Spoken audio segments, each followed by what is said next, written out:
Quarterfinals this day 5. I'm Mima and I'm joined here with Bugs. Hello. Welcome back, everybody. I will be filling in for Mian just a little while, but I'm really happy to be here, and I'm really excited to see CH4 versus Pip. I'm really excited for this matchup. Unfortunately, I have yet to be able to commentate for both CH4 and Pip so far, but I'm really lucky to be scheduled in here. I'm really looking forward to seeing how both teams play against each other. It's definitely going to be another very tense lineup of matches, I feel. Yeah, for sure. I think I appreciate that a lot about this tournament. I think the matchups, like the seeding, has just been really on par with one another. It feels like all teams are just like neck and neck with one another, and it's hard to say goodbye to some of these teams when they aren't able to move forward. But Most at the definitely. very least, it's not the end of LO League. If anything, things are just getting started. Mm-hmm. Can always come back for next time on. Agreed. And I am really looking forward to when we move into our abandoned picks. At the moment, we're just getting our rosters in for our teams and going ahead with those coin toss, trying to figure out who's going to be hunting and surviving first. Definitely gonna choose those maps as well. I feel like since we haven't seen as much big maps, at least for today, that's definitely what I'm going to be manifesting for our next matchup. How about you, Bugs? Is there anything that you're looking to manifest or look forward to? Emil. Emil. Emil. Yes, And I absolutely. want to see Itaka again. I really love Itaka. Yeah, same here. I think both would be really fun to uh, get utilized as well. And I mean, I did manifest a bigger map. I feel like on maps such as Moonlit, I feel like both of these characters can be utilized really well, especially the patient. Big fan of fourth stop patients on Moonlit, Oh, especially if we're yes. gonna opt for our usual opera singer first thing. But of course, we'll definitely have to see what happens when we get into things. But also, we have seen Opera Singer on Moonlit, that one match where she caught up to them, even though they had like all the stops put off. She caught up to them at I like remember that. right as the last roller coaster was pulling in. That was crazy. Absolutely intense. And considering how intense our last bracket was, I can only hope that uh, we face even more intensity Mm. with this matchup. I do think we'll definitely be seeing that here now as we watch our players moving in. I hope we see some other characters that we haven't yet seen. I'm gonna manifest maybe some Axe Boy CH4. as well. No, I won't. Not yet. I Unfortunately, can't our set chance myself up. for Fool's Gold has passed. Mushin Mushin is not playing in this bracket right now. If anyone is willing to throw me a bone, I will If take anyone a can fool's hear gold me, from anybody. This is a cry for help. if anyone can hear me, hmm I So, definitely do want to see more non like something that we haven't seen before. Uh, Possibly even a Hell Ember, cause just how I strong he would is with the map love. control. I would love to see some Hell Ember. I'd love to see some Mad Eyes as well. Like I feel like Mhm. um we don't always get to see Mad Eyes, but when it is, I love to see like the inner workings of a Mad Eyes main. um And as for survivors, I feel like we need to see a little bit more decoders. I'm gonna manifest the decoders as well. Sans lawyer, because we've seen quite a lot of Freddie I'm seeing Riley. way too much lawyer. I do want to see Helena. I've talked about it before, but I do want to see Helena come out, especially since she can really hold her own with that little running faster a little bit when she crouches or walks for like half a second. Really is Yeah, fun that's right. to play her. Yeah, you're a really good Helena player. All right, so we did finalize our map picks, and it looks like CH4 has chosen to ban Leo's memory. Yep, we'll also be seeing the map pick come out. We will be playing on Sacred Heart. It looks a little bit dark. It looks a little bit Dark Soulsy here, but that is Sacred Mhm. Heart. I have Perfect. confirmed that that is Sacred Heart. Thank you so much. I'm really bad at being able to tell, but um, definitely a solid map choice here. And we are going to be having CH4 hunting first thing. Hmm? Uh, Having the first map be Sacred Heart, a lot of people that I know personally, a lot of ex Hunter mains that have quit the game because of Sacred Heart. Oh uh, no.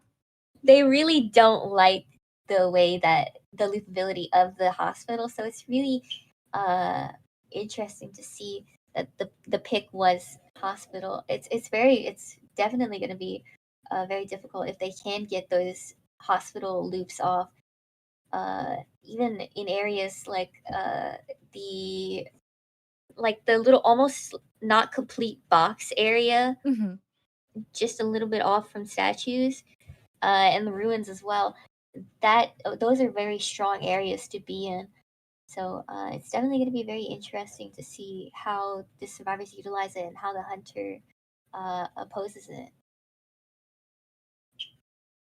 Yeah, I agree. And I'm curious to see how this fan and pick is going to go because I believe Lee's going to be hunting first Mhm. thing. I'm wondering if we're going to see something like a little more typical that we see in round one, such as the opera singer, or if we're going to consider other hunters within the repertoire of Lee. Because I'm definitely manifesting that axe boy, really. Did you have you done your air quotes studying on the hunter? Yeah. I also like on the note of Axe Boy, like I was able to get the mono skin today from the Little Nightmares crossover. Yes, Yeah, it's I very did too. cute. It's so cute. I love it. I really like the little virus crossover. It's something I never really anticipated happening. And it's something that like the fandom has always really wanted. So Mhm. I'm glad that they were able to kind of turn it around and make it possible. Uh so yeah. Um do you plan on getting like the little girl skin or the accessory? Mm, I don't play her enough to justify it, so I don't think Mhm. so. If it was fragments, maybe, but no, I don't think so. Yeah, Uh, that's fair. I definitely miss like the period of being able to purchase collaboration things with both fragments as well as echoes, but I don't know. I am also a working adult with adult money. So, mhm. Florian, I'll be seeing you soon. That's true. You will be making some microtransactions for Yeah, maybe Florian like though. major transactions, but it's okay. We have 3 days. We have Okay, so we will be seeing the first two pan picks coming out with the Seer and the Antiquarian. Pretty solid picks. As I said before, the Antiquarian is a real uh, strong harasser, uh, and especially with like the the the flute. Does she have a special name for her jump? I definitely call it the jump. The jump. With her jump through the windows and like off the edge of the hospital, it is really a detriment when you're chasing her. We'll also be seeing our first two picks coming out, Coordinator and the Gardener, which means that they will be the global bands. Yeah, that's right. I'm excited to get to see both utilized. I'm wondering if we're going to see more of like a kiting cord build. And I definitely enjoy Gardener on this map as well. I feel like if you're really on top of the chair breaking, if they're going to opt for that sort of strategy, it can really help out in a long run, especially if you nail down those areas that are really optimal for kiting as well. I Mhm. know in between the statue and the shack, there's definitely quite a lot of chairs. But if you manage your decoding progress pretty decently, then you'll still have time to dismantle them if you choose to opt for that strategy, of course. Or if Gardiner isn't being chased. She's definitely more of a popular pick as of late, especially with the like the dominance of Miss Sangria, the opera singer. But if she's not first kite, then there's definitely some potential to utilize that kind of like underrated harassment. Mm-hmm. Definitely a very strong pick for the first two, and unfortunate that they're going to be global banned, but Mm-hmm. someone Let's hope has we to see a go. lot of them. Yeah, let's hope we see a lot of them first thing. Now we are going to be taking lawyer off the table next thing. When we just mentioned them too. Mm-hmm. But it does leave room for some other decoders if they wish to opt for that. Mm-hmm. Also, be seeing our third pick coming out with the barmaid. Another very strong pick. Uh, offering a lot with not only the drink but the speed boost as well. Unfortunately, the coordinator cannot take the drink, but hopefully everybody else on the team will be able to. Yeah, that's definitely the downside of having them in the same team composition. But in the case that we do end up seeing the barmaid, for example, go in for, sorry, not the rescue, but rather the kite, it'll definitely be really helpful because there's so many areas that the barmaid can use to break distance from the hunter and get those doubloons off, really. Mhm, Um, like I feel the shack ruins especially is really great for breaking line of sight and making that distance that you'll need to pull off a heal. mhm. It really seems like they are anticipating the opera singer pick with the gardener pick. Maybe even a dream witch pick that they're anticipating. Maybe. It seems like a very strong team against her. Uh, and the ban of this year might suggest it. I don't want to call it too soon. We might get that Axe Boy, Yeah, I but definitely think that this like team composition could be pretty helpful with Axe Boy as well. mhm, Um, regardless of who brings tide, really, when you are dealing with a character that can have that double hit potential for that chair camping, things like the Gardener's Recall Bubble can really help, at least tank one hit mhm, to have a safer opportunity to rescue. And it looks like we're going to be taking First Officer off the table as our fourth and final ban. It does leave some pretty good room for um, another rescuer if they choose to opt for that and have Cord as a kiter or support. mhm. Especially uh, in this climate where Cord is such a Mhm. strong kiter due to her little speed boost that she gets near windows and pallets now. Our fourth and final pick will be the mercenary, doing just as Mima suggested with having a secondary rescuer on the field. Mhm. Yeah, and when you have characters like the barmaid in tow, it really helps out for slower healing, such as from the mercenaries end. I think the downside is that we do have like a little bit of slow decoding from both our mercenary and coordinator here, but considering the survivability of this team, I definitely think that won't be too much of a problem. And on a map like Sacred Heart, there's a lot of ciphers that are quite close to one another. That Mm, if you need to finish off someone's old cipher, have someone take over, it's a lot more easier to do. mhm. Yeah, a lot of the cipher areas are actually pretty condensed, even if the kiting areas are kind of spaced out a little bit more. A lot of long Mhm. transitions to get from one place to another. But it seems like the team they have built is pretty solid to handle those transitions pretty smoothly. With the coordinator's small speed boost that I mentioned, as well as her gun, the gardener's ability to use her shield, and the Dufresne, I think it's called, Mhm. the speed one, the speed Yes. drink from Demi, as well as mercenaries. multiple elbow pads. It's like different, but they also started calling it Dublin base. Dublin base. Mm-hmm. I think. It's just a speed drink. It's a speed drink and a dream. Exactly. You know what? Speaking of speed, another thing that I like about Gardiner, especially on this map, is her veterans boost. Oh When yes. you take that hit, like, oh my gosh, it can take you so far, especially when you need to transition from Mm-hmm. one kiting area to another. It really works out pretty well. And depending on your build, if you've kind of set up an area with that pallets or like you're on your way to like a window vault, it's even more useful for like a broken windows gardener. Mm-hmm. Though of course she does have pretty fast vaulting speed regardless in terms of kiters. So I know some people like to opt for like flywheel or even tide. Mm-hmm. A lot of people opt to bring flywheel on a lot of these characters. Actually, I've seen people running 12-9 on coordinator. Mm-hmm. Neon. I've seen a lot of Hmm. people running 12 on barmaid. I've seen a lot of people running 12 on gardener.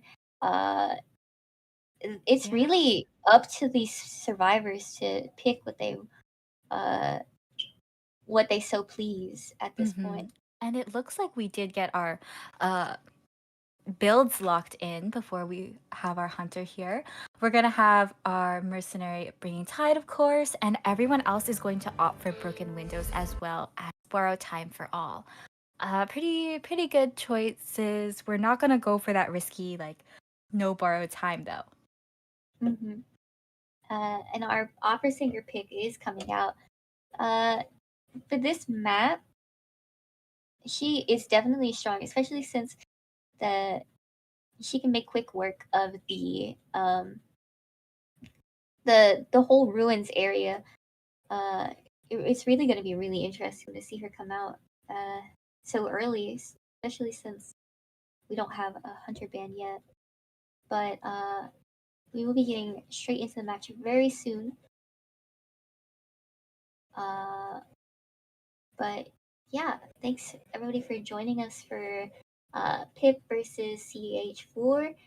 I am Bugs, and I'm joined by Mima, and we're really, really happy to have it all here. And I really hope that you enjoy our uh, our commentary as well as the matches in general. Once again, to remind everybody, we will be having the mercenary taking 3-6. The coordinator will be taking 3-9, as well as the barmaid and the gardener. So they're going for a more aggressive approach with their picks in terms of kiting ability, which is completely understandable. You want to have a very strong first half. It's really not out of the water to see something uh, of that caliber. But it's going to be very interesting how they utilize the cord gun. Like I said, it's always really interesting and to see how creative these survivors get with the use of the gun. The coordinator will be spawning in shack as well as the gardener spawning in the ruins. The barmaid will be spawning in the middle as well as the mercenary spawning towards the front gate with the opera singer just a little bit of ways away from him. Yeah, this is a really interesting spawn that the hunter has opted for, but it does give lots of room to catch up for any of the kiters if we aren't going to go for the mercenary first. Thanks a lot, Bugs, for taking over, and we are entering the first half of round one between our CH4 hunter and our Pip survivors. Good luck to both teams, and let's get on into the match.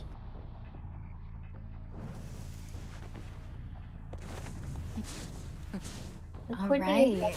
seems to be locked for going straight for the mercenary as well, which probably isn't going to be the first kite, but we could barb some presents off of him. Yep, that or we could get him to use up some elbow pads right here. Or And even some pallet. pallets too, yeah. Transitioning into the hospital, which is a very deadly place for the survivors to be in. But it seems that we're dropping chase on mercenary and looking for the survivor here in the hospital, which is happens to be the barmaid. It misses Oh, the and we're not. one.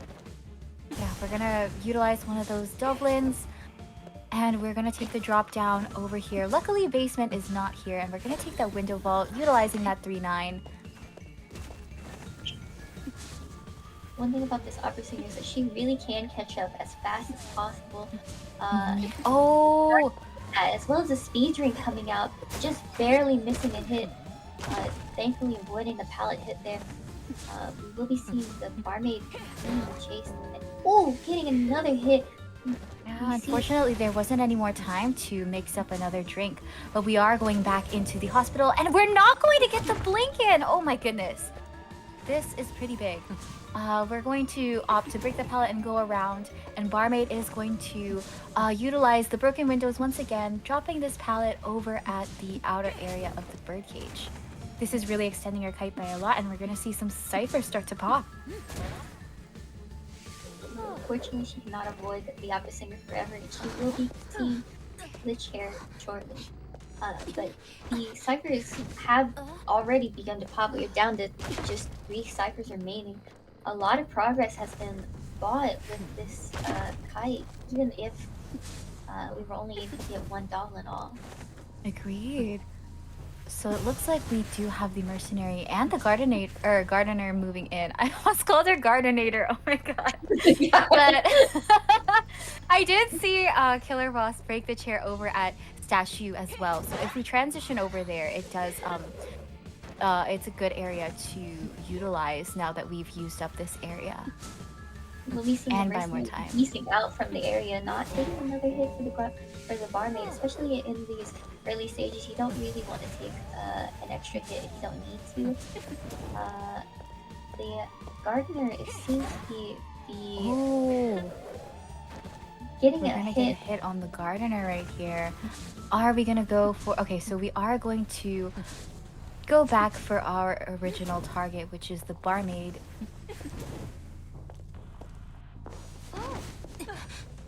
Again, luckily enough, we don't have basement to work with here in the hospital, so we're gonna get shared right outside. And coordinator has since then moved into. Oh no, mercenary has returned back to the old cipher, and we're gonna see gardener pop a recall bubble just in time to avoid getting a hit. And coordinator is gonna move in as well. Oh, the coordinator taking us a little bit of a hit there.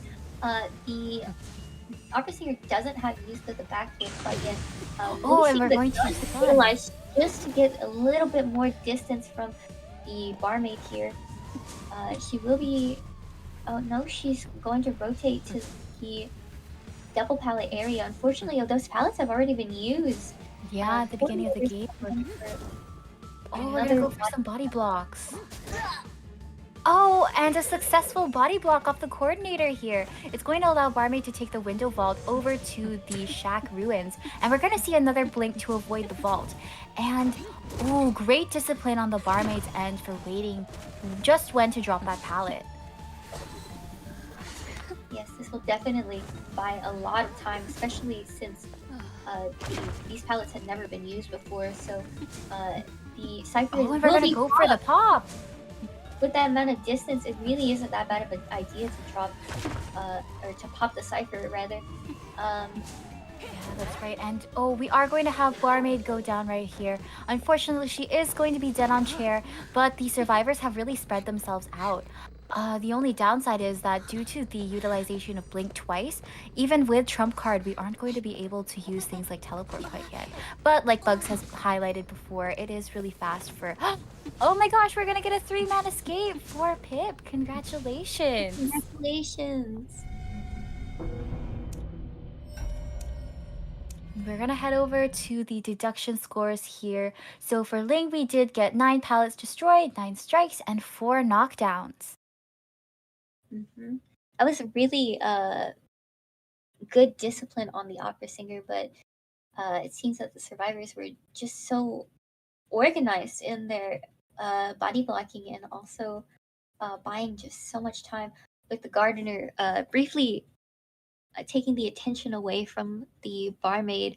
Of course, that meant that she couldn't really harass with her bubble. It was too dangerous to go and break the chair at that moment.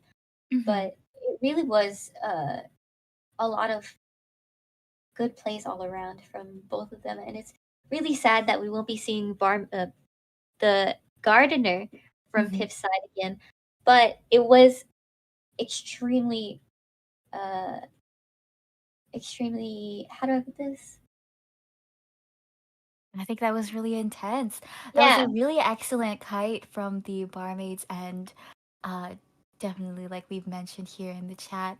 Uh, I Another thing that I liked about the gardener is that uh, we oh, the knew when split to second use one. the recall as well. That's right.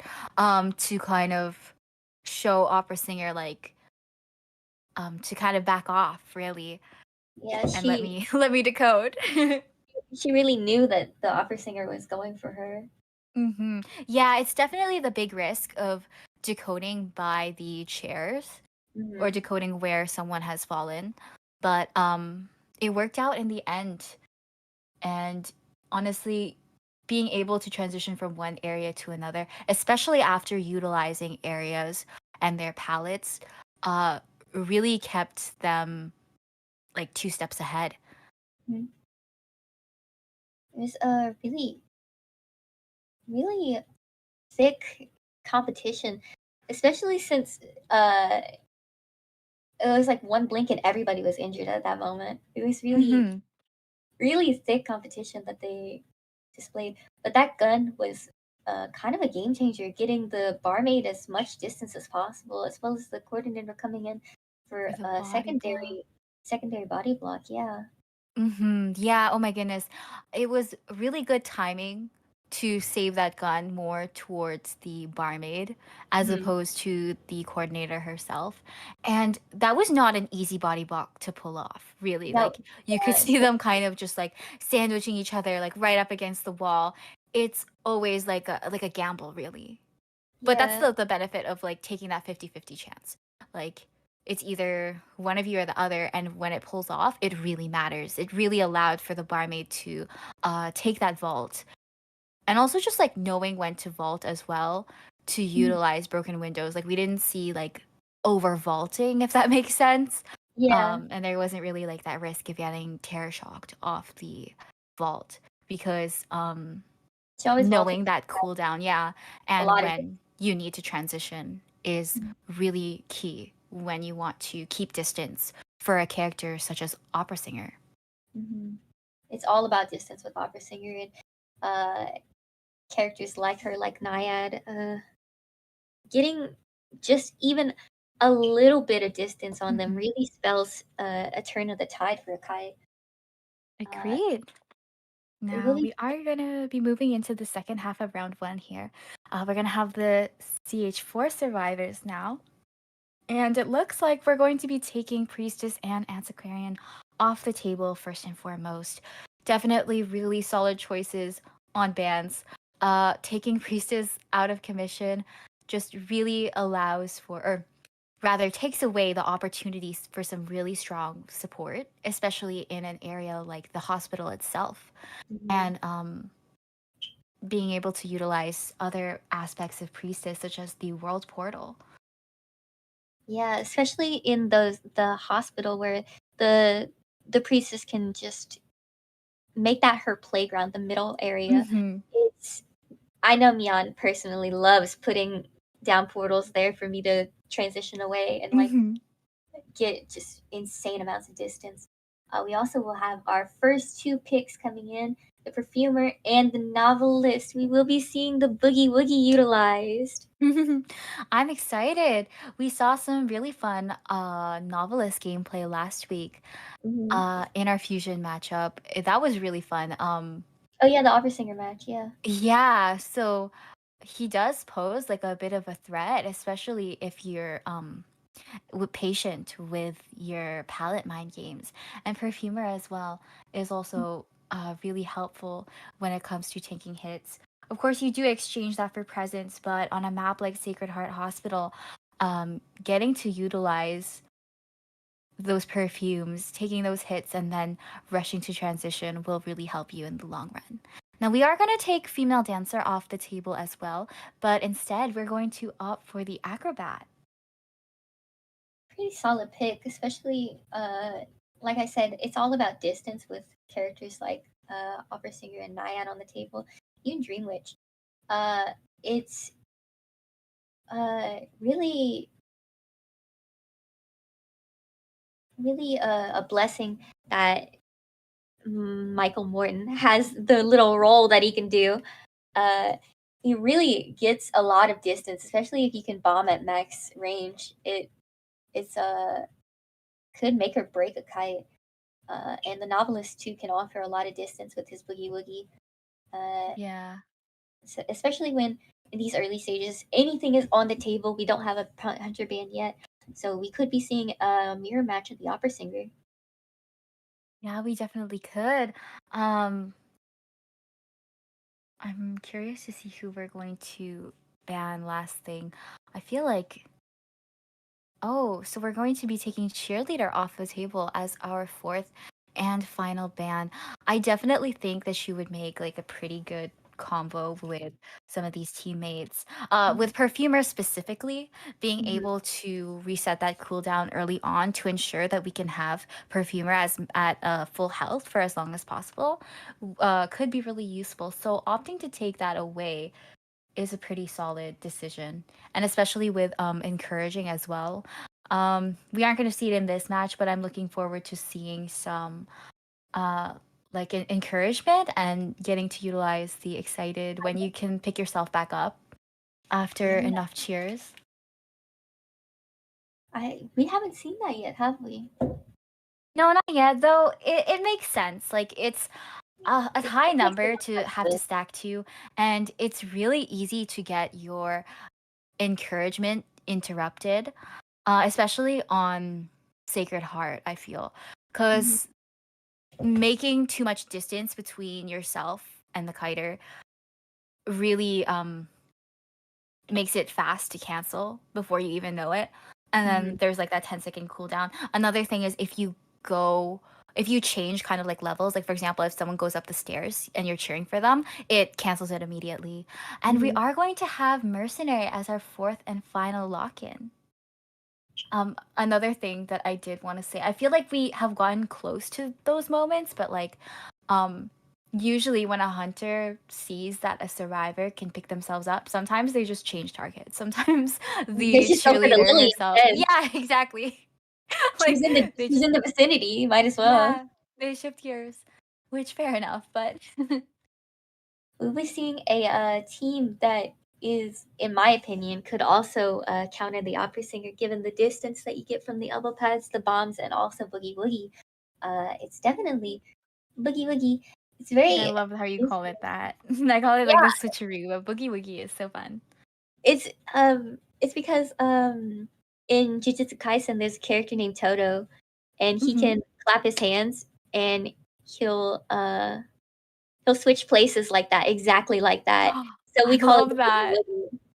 That's so His cute. Boogie his Woogie transcends media. yeah, We are going to get our persona lock-ins, and it looks like someone is not bringing borrowed time. Very fun. It's going to be the perfumer who's going to be bringing 612. Oh, yeah, definitely could be oh anybody. my god. Sorry, I thought the hunter was locked in. Oopsie. It definitely could be any hunter at this rate, but we're probably going to be banking on the opera singer, uh, just because, like I said, you really want to get the opera singer in before she's banned. Hmm. Just because of how strong she is, she's really a force to be reckoned with. Yeah, and responding to that point lead right here, we do have I believe it's 3-1 in Pip's favor right now because they were able to get a three-man escape. Mhm.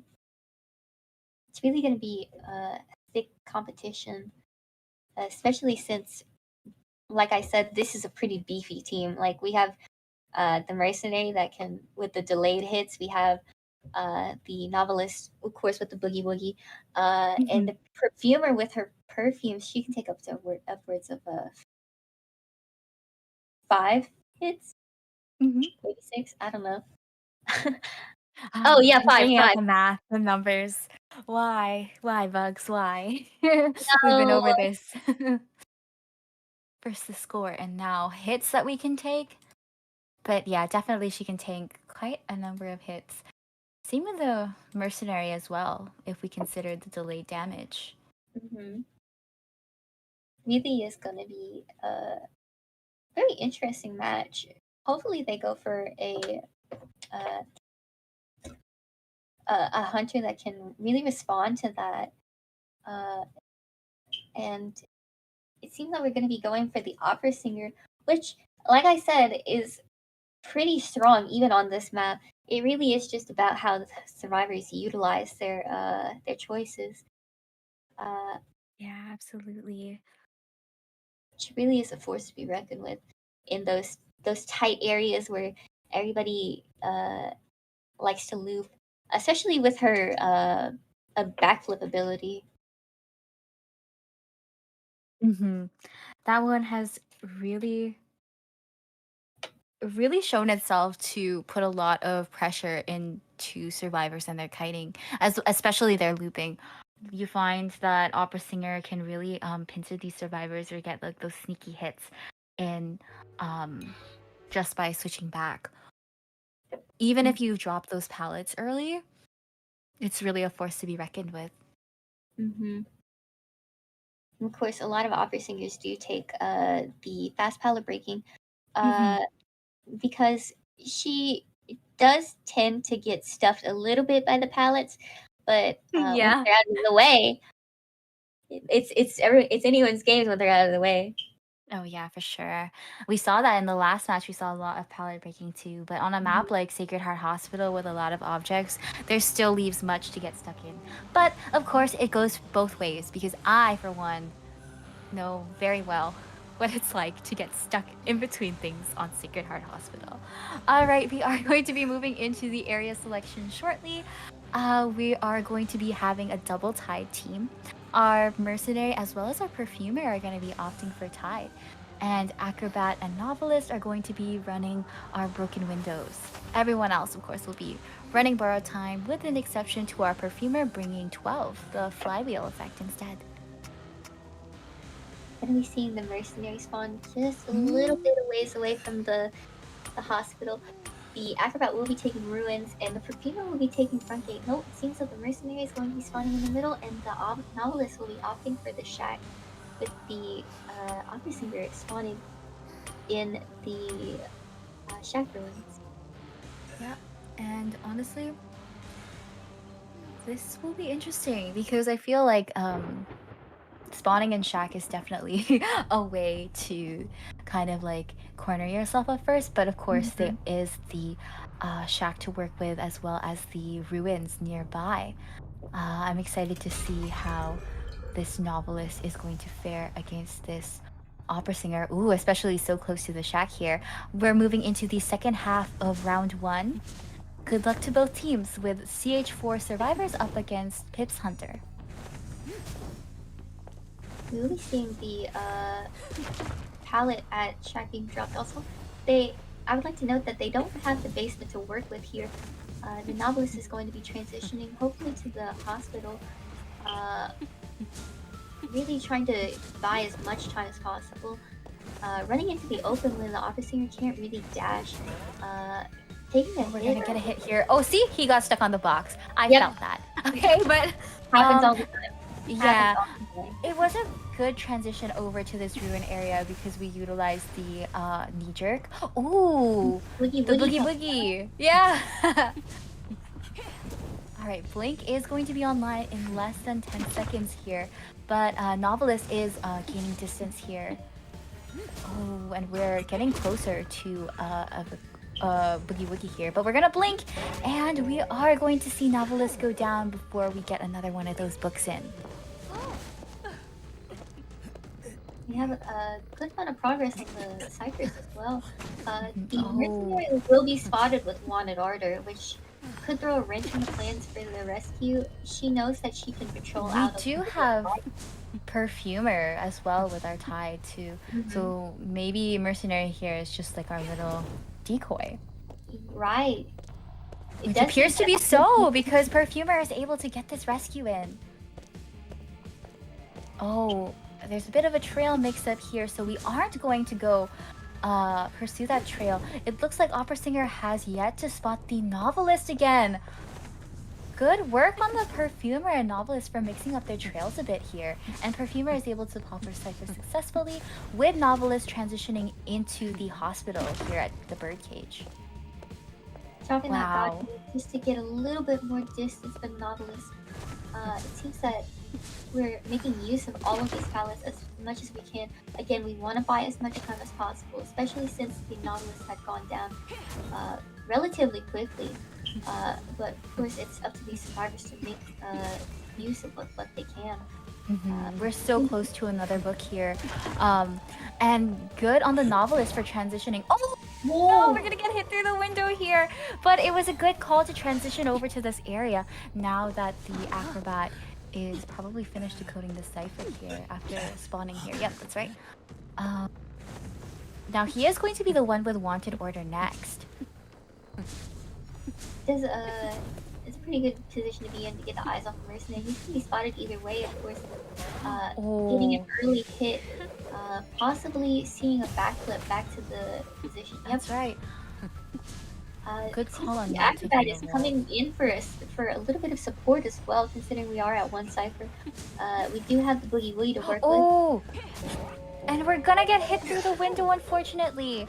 But depending on our cipher progress, I think there's room for a force heal or something like that. Or if we can break enough distance with the opera singer like we are right now, we...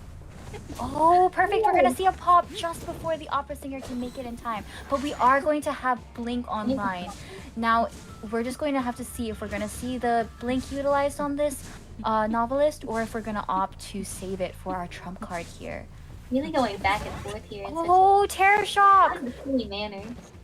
Getting a terror Now, shot in the opera we're singer. gonna go for the We're switch and going for the teleport for lots of pressure, but we are going to teleport to the wrong gate.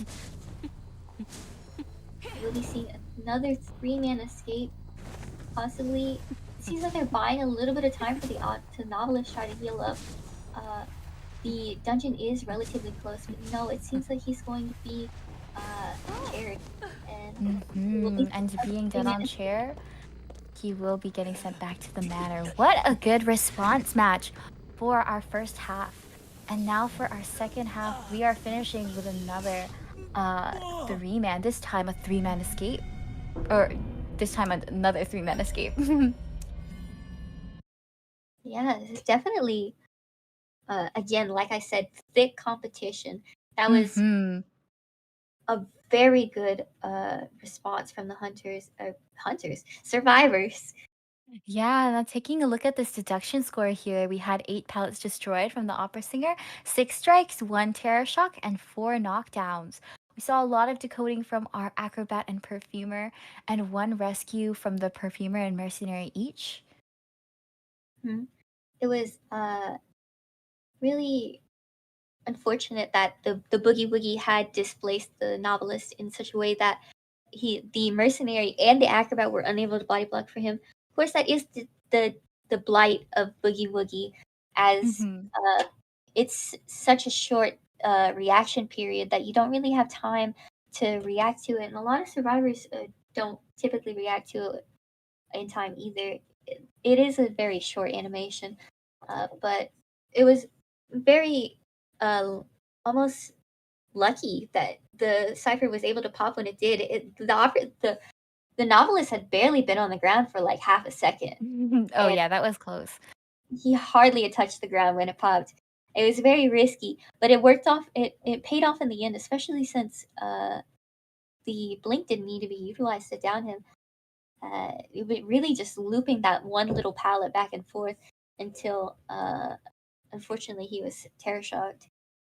Yeah, that was a good call and really formidable kite. We saw 125 all around, and it was really great teamwork. I feel like um having acrobat move in just in case and having a perfumer go in for that rescue as opposed to the mercenary with wanted order and getting Mhm. to use them as more of a decoy. uh we saw some support as well, kind of mixing up our trails after the backdoor rescue and kind of dropping that pallet in the birdcage as well, that bought like so much time for the novelist to transition into the shack ruins area and utilize that area, not just for the last two ciphers, but the end game as well. It's been uh pretty pretty almost like performance wise, it has been almost neck and neck with how well these survivors and these hunters are playing. Yeah, absolutely. And I think um, we can really appreciate that we're moving past round one with like a tie for Hmm. both teams as well. It's going to make round two all the more intense for whoever can bring home the point lead if possible. We've seen a lot of teams in this tournament be really neck and neck and tie consistently in these rounds. And that just goes to show the skill of all the players on board, as well as just like how close these matchups are with one another. Um, yeah, I really appreciate that. Yep. And we are going to be moving into the ban and pick soon enough. We're going to get the map choices settled, and we are going to be taking off some more characters due to the global bans. I'm really eager to see some different characters, especially ones we haven't seen yet. I'm definitely anticipating some more harasser choices because I feel like I speak for both teams, but um, their teamwork has been like really formidable. They're doing a really great job with supporting one another, and I feel that having these harasser picks can really up the ante as well as the uh, capability for their support. They have really good communication, it seems. Just the mercenary kind of taking advantage of the fact that he had wanted order on him, so the perfumer could rescue. The acrobat coming in for the additional support. Unfortunately, we didn't get to see it happen, but just the Mhm. presence of him being there added a little extra layer to it. And then the coordinator from the previous match, uh, body blocking and also supporting with a gun. It was really a testament to how well organized these teams are and how uh, much trust they have in each other. Yeah, absolutely. Oh, don't worry about that. No worries at all. All right. Again, I'm gonna manifest like a bigger map. Sacred Heart is not that big. I feel like when you have like the 3 by 3 grid, you don't count. I mean, Ever Sleeping, maybe I'll give you like a pass because you have such a huge graveyard area. Well, yeah, it could I definitely be want to one of see the bigger Chinatown. ones. Yeah, I'm missing Chinatown. I feel like I saw a little bit of it last week, but not enough this one. Leo's memory. Do you?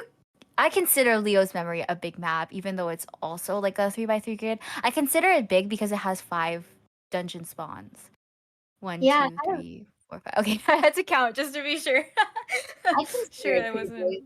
I mean, Mm-hmm. I know it's like a 1-to-1 of Arms Factory, but it's still pretty large, especially since a lot of the kiting areas are kind of like pretty big transitions away.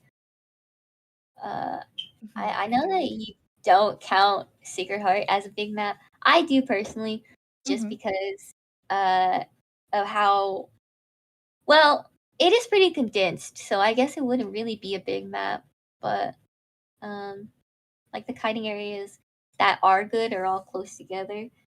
Yeah. But even if the transitions are pretty long, but we will unfortunately be seeing a smaller map come into play. I see. I see. I mean, with this choice, I do feel like um it does give room for more uh teamwork potential. I think that's the best part about smaller maps.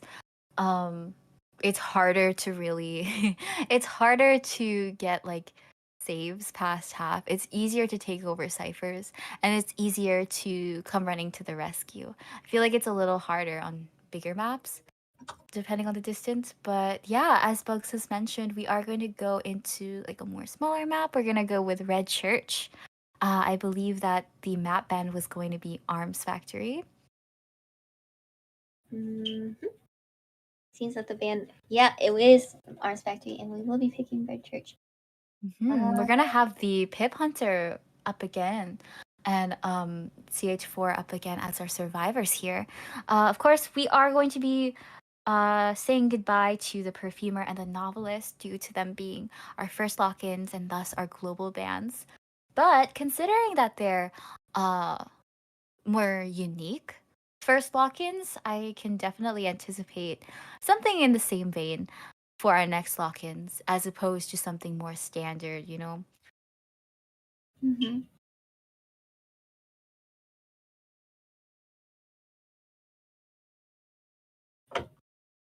Not too late for Not too late for Norton. No. Not too late for Fool's Gold. There's two of them Never. after all. He's Like never it's like fully never say ultimate. never, but also like never say Norden because I feel like when I manifest it, it doesn't happen. Yeah, it's like a Beetlejuice. It's like the opposite of Beetlejuice. The more we say his name, he'll go away. Exactly.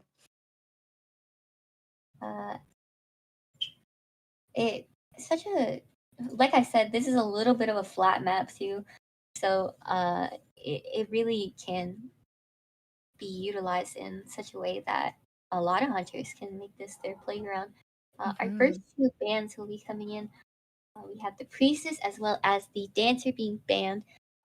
Mima, could you give us a little bit of insight on how the church works with the dancer boxes? Does that inclination Oh. count, or? Um, Not so much. I feel like when it comes to female dancer support and music boxes in the church, we usually opt for putting them inside the pallets because Mhm, it definitely forces more time for the hunter to break them if you drop those pallets down. And in combination with the priestess portals, it can make for some really brutal transitions. If we throw down that pallet after putting down a music box, for example, it leaves room for a transitional portal if you go through the pews. And of course, in tighter areas where there's not really a lot to work with, like the right corner, I want to say, the one opposite to the window, we do see some priestess portals happen over there as well. And another strong one that I like to do when I play Dancer on Church specifically is the pews in between with a pallet and the it's on the basement side, but if you put a fast box there and then close the pallet, it makes for a good transition if you want to like vault that and go out the door, or if you mhm, want to take the fast box and go run towards the window and make even more distance. And it doubles as a decoding boost for the cipher if it happens to be in center. So taking her off the table along with Priestess is a really solid choice because if mhm. they were to be locked in or let in the same team together, that could make for such a pain on the hunter's end. Yep. It's definitely really interesting to get the insight from somebody who has played with both of those characters on the team before. Uh, Hmm. we also will have our hunter band coming in with the opera singer being taken off the field. The field. Hmm. Sorry, my southern accent came out for a second there. No worries. We love you and your many voices, Bugs. But we are going to be getting our second or our two survivor lock-ins. We're going to be having the gardener and entomologist. Does this mean that there will be global bands for the? Mm-hmm. For round Okay, three. all right. It really, again, it's really sad to see Emma go, especially when she's finally getting her chance in the spotlight. But hopefully, she'll be utilized to her fullest extent in this match. Absolutely. I definitely think that this is another strong map for her as well. Mhm. There are just some really great areas where you can do some chair harassment, really. I definitely think that if you stay on top of dismantling, if we're going to go for that strategy, it does force the hunter to go farther and farther, and it can make for some struggle potential as well. Mhm. Even with the entomologist in tow, like you can push back the hunter as well. That would make for some really brutal but like underrated harassment utilization from these survivors. Another thing that you could do is like break the chairs outside of the church, for example, or the shack. But I think when it comes to that, you want to be like a little careful because usually if the hunter downs a survivor nearby and they see that the chair isn't broken, they're just gonna go for the basement if it happens to be there. Mhm. But we are going to move into our next bands. I'm sorry, Bugs, but we're going to have to say goodbye to the acrobat for now. I'm fine with that. I've had enough of him. Just Okay. kidding. I'm fine with that. He's like the less favored son of mine. Wow, live on stream? You're gonna say that? Yep. But at least we at least we have our seer pick in tow. Another really solid choice. I think that makes for some really good protection potential. You have the gardener's recall bubble, and of course you have the seer's owl as well. This one definitely with more versatility because you not only have to use it for yourself, but you can use it for your teammates as well.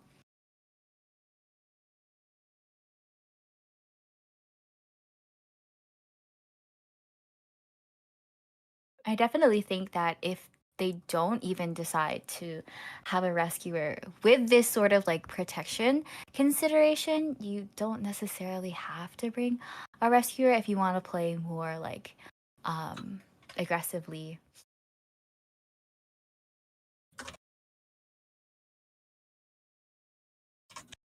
And like even if you do end up having characters that are, for example, like double hit hunters, Mhm. being able to have the owl or that recall bubble really helps out if you don't want to get stuffed for your rescue.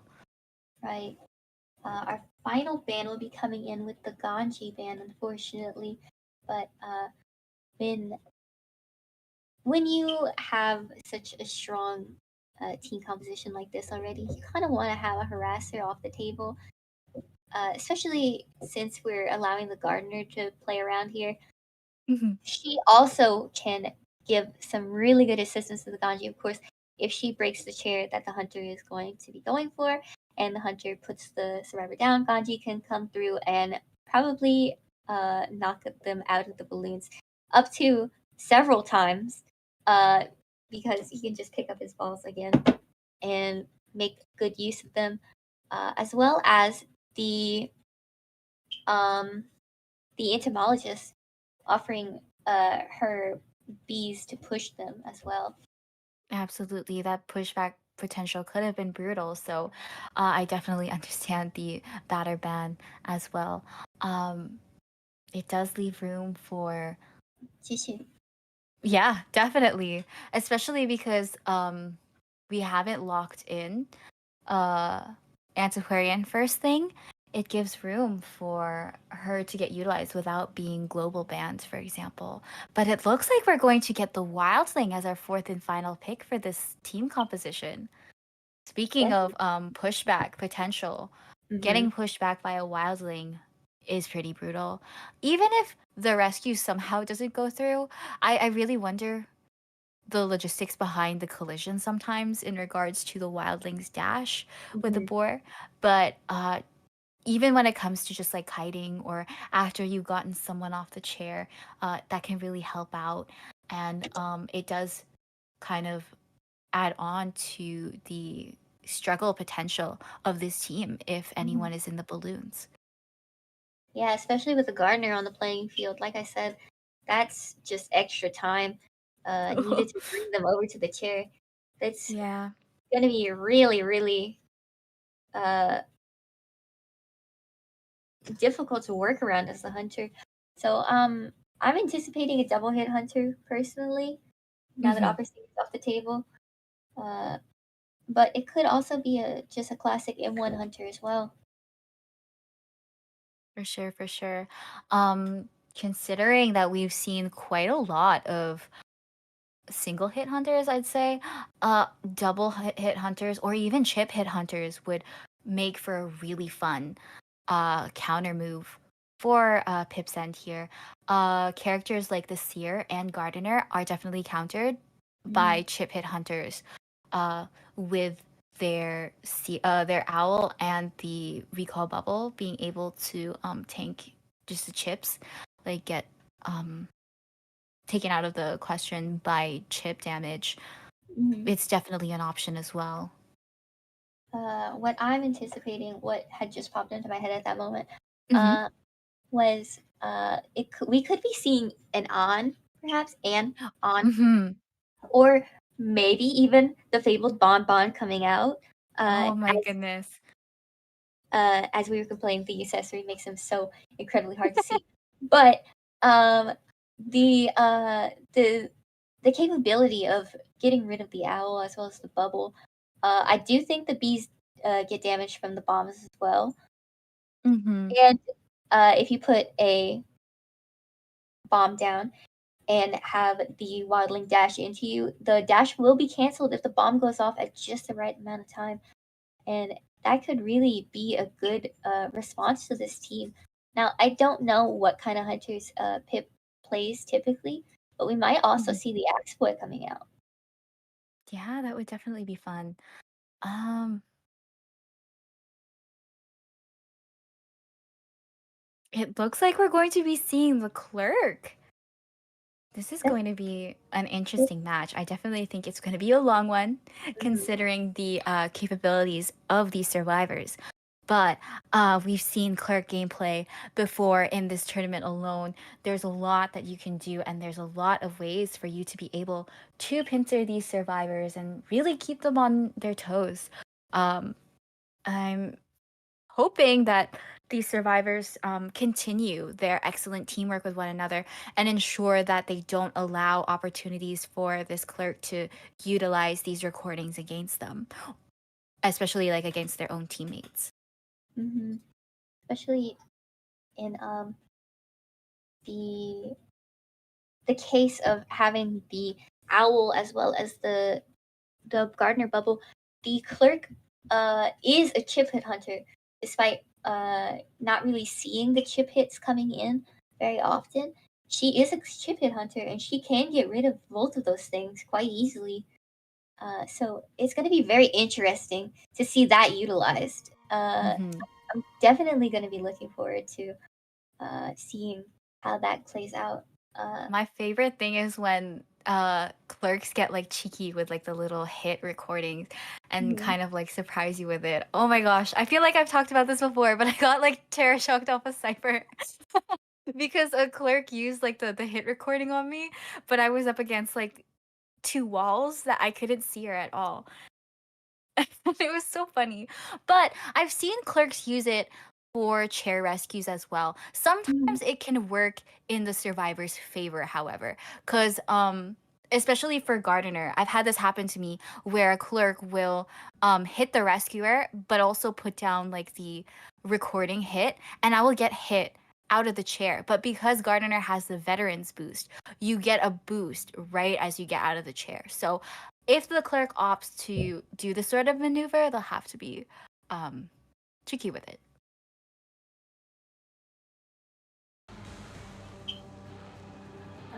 It seems that we have our personas coming in as well. We have the uh, Wildling running Mm. standard 36. The entomologist is going to be option to take 39. The Emma is going to be running 12-9, as well as the Seer running 3-9. Sorry, these numbers are very hard for me to remember. No worries, you're doing amazing, Bugs. Oh, I can feel the lag already.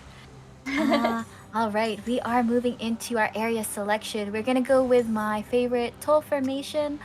Oh, yeah, it's still kind of tall. Yeah, there we go. With, um, we're gonna have entomologists in the middle. Usually you see the, rescuer in the middle, but, it's nice to be able to have the Wildling out there Mhm. if we do opt for like that backgate spawn. But it looks like we're gonna opt to complete the formation as a plus, and we are going to have pretty much any option on this side. We have the Seer Entomologist or the Wildling. Seems like they're really banking on the entomologist getting first kite here, which is completely viable considering the clerk can't really do anything against the entomologist bees. Of course, she can chip hit them and get them a little bit Mm-hmm. damaged, but uh, other than that, she kind of has to work around the distance that the entomologist makes. And with that broken windows as well, it's definitely going to be a difficult catch. All right, we are moving into the first half of round 2 with our Pip Hunter up against our CH4 survivors. Good luck to both teams. I'm Mima and I'm joined with Bugs. I'm not Bones. We will be I seeing. almost slipped up. You guys have B names. But in fairness, me and Mian have M names. Yep. All right, so we're going to opt for that gardener who has transitioned over to the back gate here. We're in the back gate ruins. Yes, we will be seeing the palette being recorded there, possibly going to be used against her as well. Uh, really respecting the entomologist and the distance she had gotten from the window there, just switching to the gardener. Blink will be online by probably by the time I finish saying this. And we will be seeing the gardener Oh, get a palette dropped on her by her own purple self. yeah, that's Blackjack Betrayal. We are going to see the bugs over at the window here, but watch out. Oh, we're gonna see a flywheel, Whoa! but it's a little too early, and Gardener is going to get down. A beautiful utilization of the palette breaking, as well as the gardener unfortunately falling just a little bit short of the pallet, just unable to vault it in time. The ciphers do have a good amount of progress on them, but it's not quite enough considering this is a clerk and she does have a lot of cipher pressure. We'll be seeing the wildling coming in for a rescue. The bees also are here to aid in the rescue just a little bit. Oh, but we're still gonna have that hit through the Wildling. Excellent usage of the bees to push back the Clerk here. We're gonna chase after her a little bit as the Clerk is gonna catch up to the Gardener here. Now we still have Blink to work with, but we're not going to see it get used quite yet because we're gonna see Gardener get the hit. Oh, and we've seen this chair just get repaired. Earlier, Gardener had dismantled it, and she has opted to go down in the corner here. Pretty... Oh, what? Oh, This is what I mean about collision. Like, I feel like that was a pretty clear-cut area to be stunned, but great assistance from the entomologist here with the bees. Unfortunately, it's not going to be enough to free the Gardener here, and she is going to go on second chair. really seeing almost the entire U.S. Navy come out to try and help this gardener. Yeah, on the bright side, she does have a slower chair time. In addition to when you dismantle the chairs, it makes it a little bit slower. But the wildling is still in the area here, and it looks like We see we're gonna get the owl. just barely getting the gardener with chair time. Unfortunately, we will not be seeing her a successful body block on her. The wildling is going to come back for another assistance. The ciphers have only been how do I put this? Made a dent in. Again, And we're at accelerated now, so we're really behind on the cipher decoding progress. Now Wildling has been kicked off the board, putting it on cooldown and unable to rescue Gardener, so she will be getting sent back to the manor right here. Really great on this clerk's part. We're gonna move out of the back gate area and abandon that cipher, but we're gonna opt for a healing party between the Wildling and the Seer. Oh, but unfortunately, due to Clerk catching up, we're going to have to abandon that healing attempt. And Clerk is going to go and commit to this Wildling.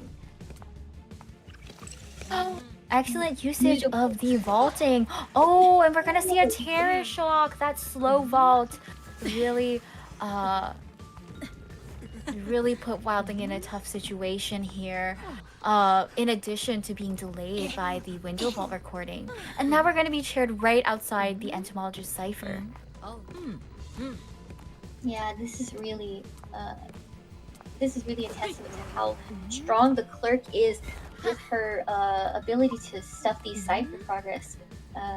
We will be seeing the entomologist coming in for a little bit of an early rescue. The wildling will get on his board as she does not have ties, so he needs to buy as much time as possible to work with these ciphers.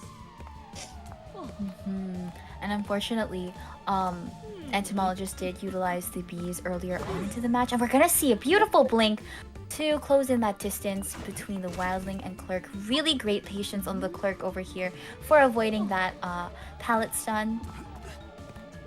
I really commend her for being able to. Oh, nice terror shock. Another terror shock. Oh my goodness. Yeah, it's definitely a tough situation when you're squaring off with a hunter in this area specifically. It's such a short pallet, such a short wall that the most you can do is really play the waiting game once you've dropped that pallet. It's really almost better to just leave the pallet up. I do want to commend the clerk for being able to look at the ciphers and put the recording on the ciphers mid chase. Really Yeah. the ability of this hunter. Really seeing the seer coming in for a rescue, getting it off, as well as the wildling coming in for another kite. Unfortunately, he will be getting sent back to the manor shortly. We have 2 ciphers remaining as well as 2 survivors remaining. Yeah, and the brutal cipher pressure that this clerk is putting on these survivors after the already slower decoding progress is really hindering them from being able to get these last 2 down. And unfortunately, due to going in for the rescues, we do put both survivors at half health. Entomologist has since then been able to pick up a decoy from a chest. And, it does look like we're going to commit to the seer over here in the shack area. And we're going to double check the cipher as we commit to the seer and get a recording window vault in. Yeah, in this situation, you really want to try and work for at least getting the hatch escape, as the clerk just keeps looking back at those ciphers. The entomologist has a euphoria as well, probably looking for a syringe to heal up with. But this is looking really grim for these survivors, which is very unfortunate. But it's the name of the game at this point.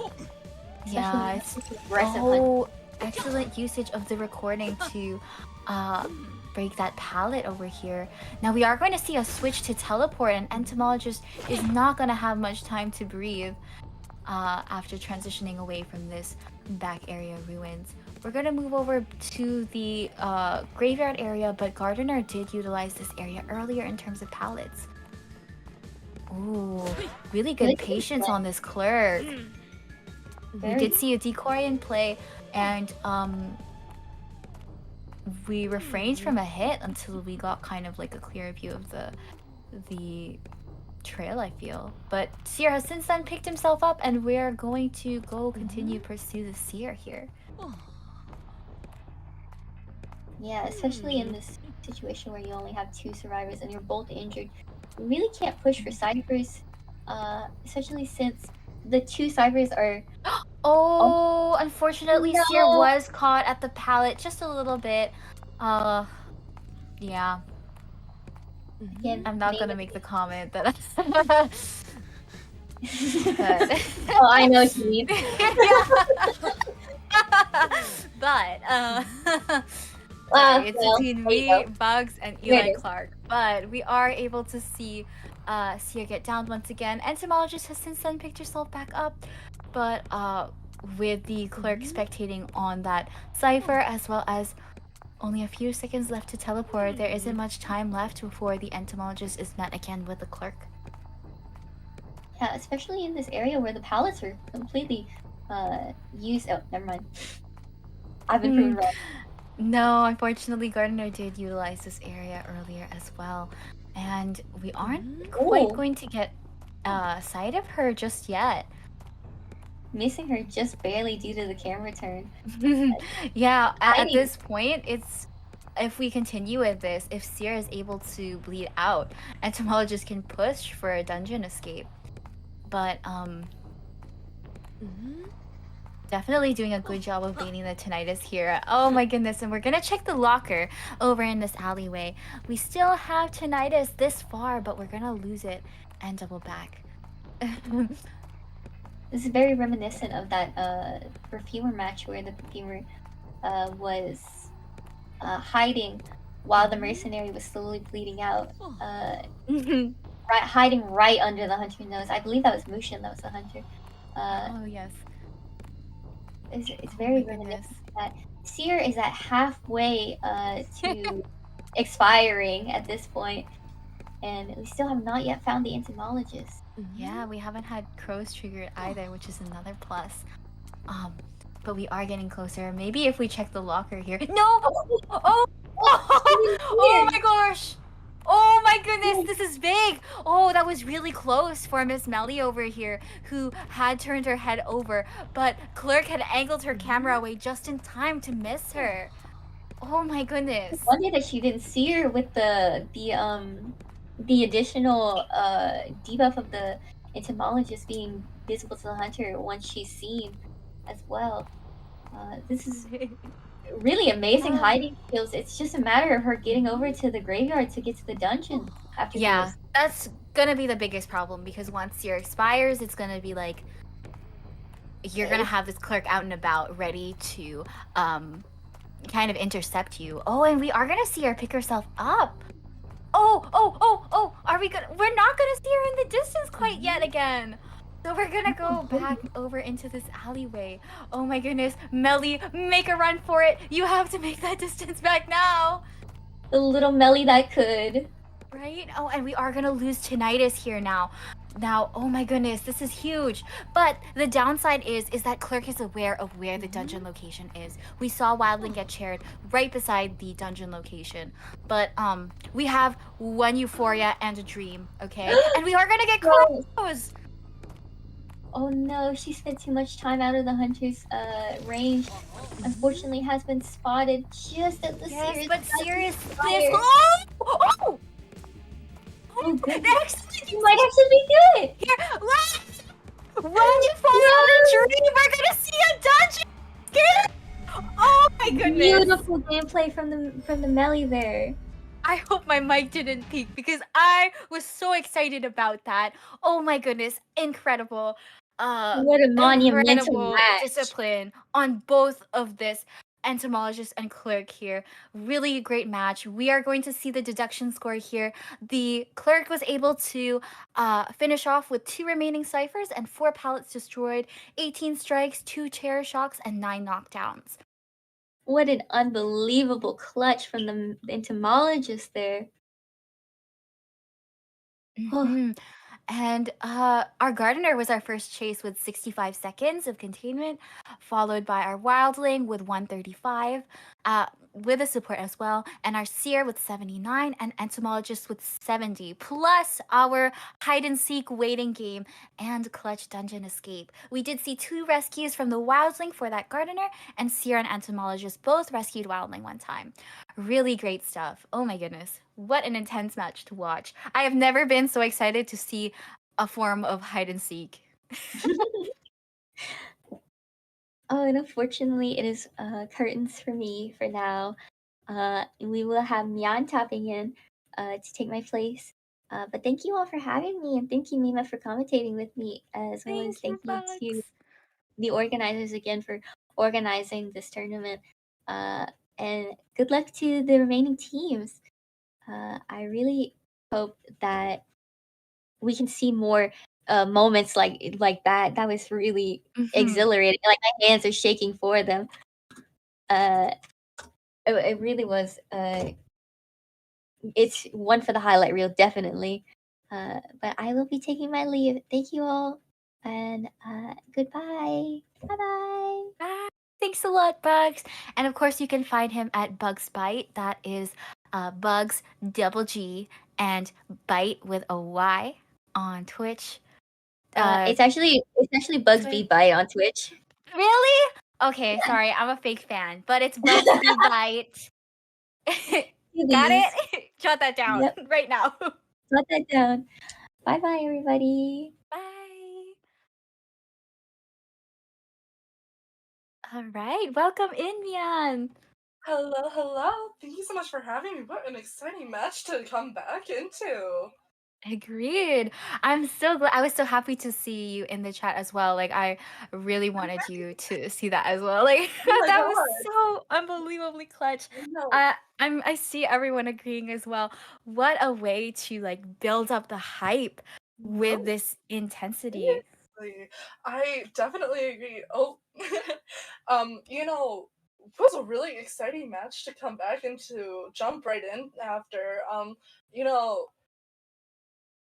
cleric gameplay is something that is super, super long and heavy, so really the entomologist really playing that waiting game there. It was really exciting. Absolutely. And it was especially important because uh eliminating the possibility of getting like the 5 point lead now that they're Mhm. tied or that they were tied was really big. No, And for sure. it just really puts even more pressure for the next round. And it just goes to show like it's a testament of their will as well as their skill. Uh I for sure thought that we are gonna like see Melly get down, for example. Like if it like that euphoria like really came in clutch. Like the mind game over at the palette there. Oh, like You know, the clerk has such a really strong charged attack. So mhm. the entomologist just being able to time the perfume just perfectly to bring her back to the side corner, and the palette also being down there was just such a huge aid for that dungeon escape. Mhm. It does look Yeah. like we are getting our first bands in for this next round. We're gonna be seeing an antiquarian band and an explorer band. I'm, you know, really foreseeing with how the hiding game went just now. you Yeah, know. and take Explore out too. But I mean, showing that you can do it with a not Explorer character, um, that helps out too. I do believe we are taking Gardener and Coordinator off the table for our Pip survivors just because they were our first lock-ins. Uh, You but know, really great global bands here at the moment. mhm. Uh, I mean, you and I have had this conversation time and time again, just about how versatile the perfumer and the coordinator have been, especially as of recent. Mhm. Do always really appreciate seeing really great perfumer gameplay, but I mean we were just watching, like, getting a euphoria no matter what character, what survivor you're playing, using it in heavy moments can really, really save your game.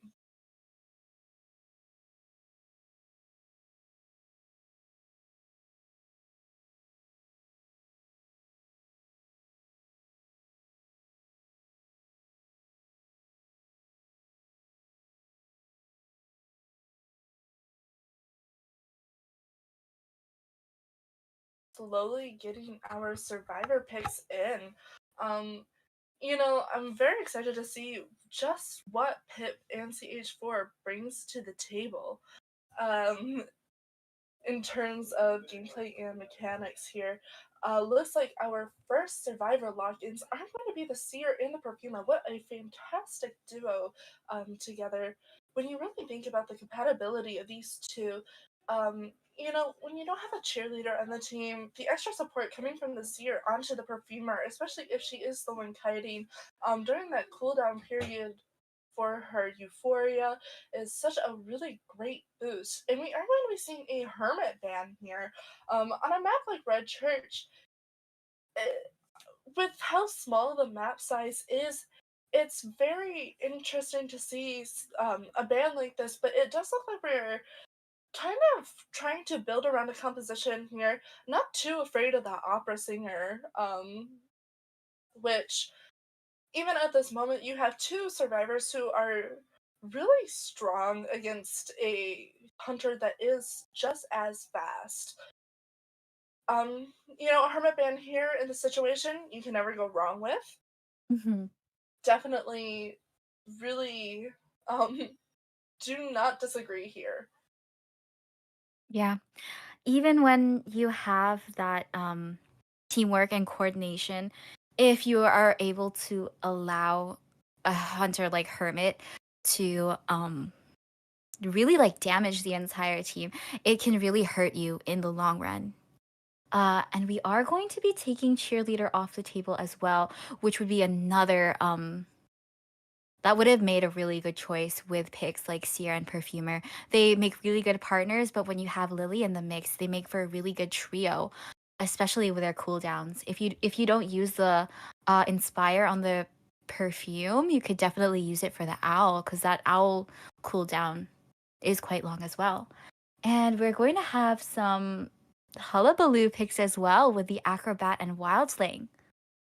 Another composition that you could just never go wrong with here. When you're going for long living, like longevity in a kiting situation, especially if you have your wildling as your first kite, you definitely want to focus more so on using your board to your advantage, and you just getting trapped in a chase with a wildling can be very detrimental to how the round goes. Mm-hmm. Absolutely. I'm curious to see what builds we're going to be bringing once again. I feel like when you have that, I guess Wildling doesn't necessarily count as like a designated rescuer, Not but anymore. yeah, um, I will consider him as the rescuer for this team composition at least. It gives a lot of leeway for everyone else's builds. Perfect. And just as predicted, we are going to be seeing an opera singer. I did bring up the fact that with a hermit band, it leaves the opera singer right on the table here Mm-hmm. for CH4 to put into the playing field. Not very surprised by this choice. I mean, she's such a safe choice, especially when she's not banned here. A really great strong hunter. She's fast. She has a heavy hit, and she can get from A to B in just a matter of seconds. Absolutely. And on a map like Red Church, you can really make up distance very fast. And once you've taken down those pallets out of the equation, you're really good to go, honestly. So they'll definitely have to be wary of how they're going to be utilizing these pallets.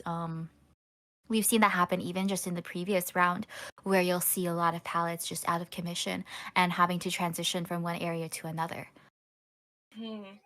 You have a lot of survivors here on this on the table that can really counter the speed of this opera singer. You have the wildling, and you also have the perfumer who can really tank those hits off of the opera singer here.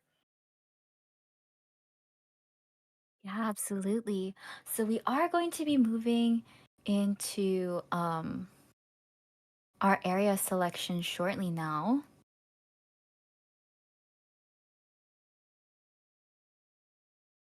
Um, we're gonna go for a little interesting formation here. It does put three survivors right up against the opera singer here, and they're not easy picks by any means to chase. Um, even with Seer over in the church area. Another really great one to utilize. And if we're throwing down these pallets, it does make for good transitions. But again, we have to be wary of what we're going to utilize early on. Now that we're moving into the second half of round 2. My name is Mima, and I am joined with Mian. And we are going up against the CH4 Hunter, and it's the Pip survivors going up against them. Good luck to both teams. Right. Looks like we are immediately moving right in, going for that chase here on this acrobat. With a chasing the acrobat here can be very detrimental with a lot of the tight spaces here. Beautiful jump back Really, coming from yeah. this opera singer with a beautiful swing on that acrobat.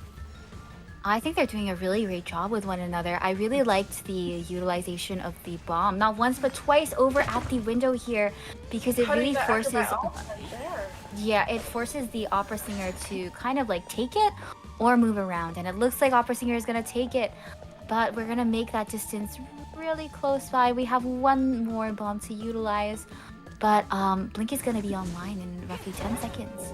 Looks like we are gonna need it because Acrobat is gonna go down at the back gate corner here. You know, when you're preparing to really set up that bomb to throw it and do your jump, especially as an acrobat, you have to be really careful with the hunter that you're playing with here. And unfortunately, Opera Singer is just one of those hunters that when you're really trying to prepare yourself, she catches up just so fast. Mm-hmm. And it does look like we have Perfumer's Trail in view here. So I'll have to watch out here, but of course we still have some perfumes to work with. We're gonna use one right now. And it's gonna go on cooldown. But we are gonna get this rescue in, and it looks like our Perfumer was bringing Tide. Perfumer running Tide here, which, I mean, could never go wrong here. It does also look like our Wildling also is running Tide, and the others have 39. Looks like we're really trying for a team composition that heavily relies on kiting here. Right, and Acrobat is going to go down in the corner once again. It does buy some time as it is a little bit distant from everything else in the map. And it looks like Wildling is on the board moving in for this next rescue. A good call since we were decoding so far away. But the Perfumer is going to be our next target here. We really have to watch out because we're at half health right beside the basement. But Opera Singer is going to just do a little switcheroo back and waste that perfume. We have one more to utilize, but of course we're still at half health. We're really trying to waste as much time here as possible. Oh, beautiful chair hit on the chair. You know, really great coverage coming off of this Wildling, but unfortunately the body block just does not go through. The Acrobat throwing down the pallet here is going to be very detrimental to whether or not he can struggle out of balloons, throwing himself right back into that back corner. Oh, and Opera Singer is going to double check back in this corner where Acrobat has fallen, but it looks like we aren't Acrobat quite just going into to... the area. Oh, okay, so we're going to catch him over here. And unfortunately, we are going to see Acrobat get sent back to the manor here. Are immediately going right off the changing targets, but we are going to be seeing a heal come off on this Perfumer or the Wildling. Getting Not quite, and we are... Beautiful blink.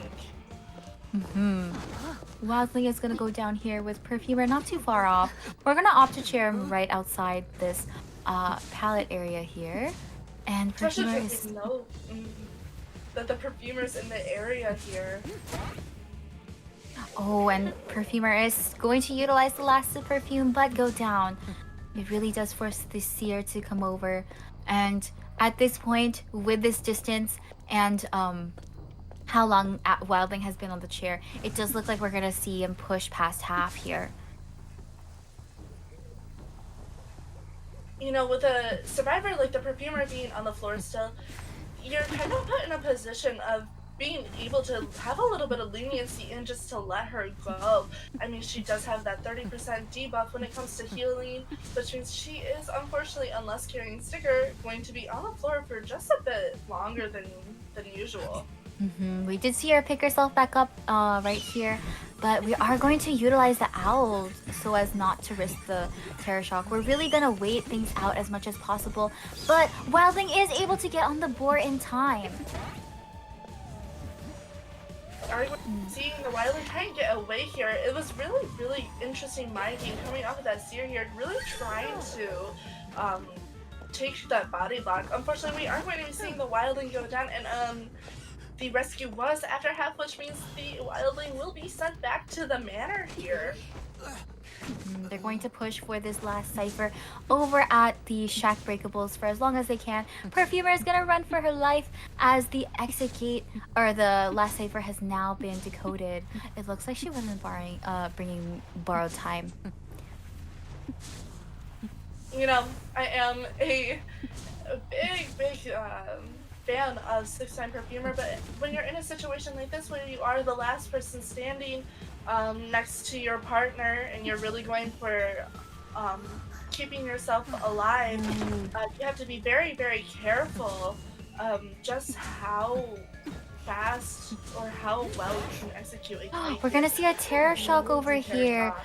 Yeah, really unfortunate. And we did see a trump card switch to teleport, so we are gonna teleport over to the wedding gate where Sia was decoding. Oh, and we're gonna see Sia Beautiful get hit hit. through. And we're Yeah. going to take the 4-man elimination from Pip. Excellent work from the CH4 Hunter lane here. Congrats. Mm-hmm. You know, we had a lot of really great plays coming off of both the survivors and the hunter here. I mean, we really, really saw this opera singer utilize just how fast and strong she is. Mm-hmm. And taking a look at the deduction scores here, it looks like from the opera singer, we had 3 pallets destroyed, 0 ciphers remaining, 15 strikes, 1 terror shock, and 8 knockdowns. You know, for even being able to get all 5 ciphers done, we had a lot of balanced containment time here coming off of these survivors. Not as much when it comes to decoding progress, but when you are unfortunately in the position of trying to keep the hunter at bay when you have your teammates on the chair, a lot of the decoding does get put off onto your other teammates here. Mm-hmm. Yeah, absolutely. All right. Oh my gosh, what a way to end off the second round as well. That was Mhm. some really intense gameplay and a really good response to the first half as well. Um, I think they're able to put themselves in the lead here a little bit, getting 5 points for a 4-man elimination on for CH4. Mhm.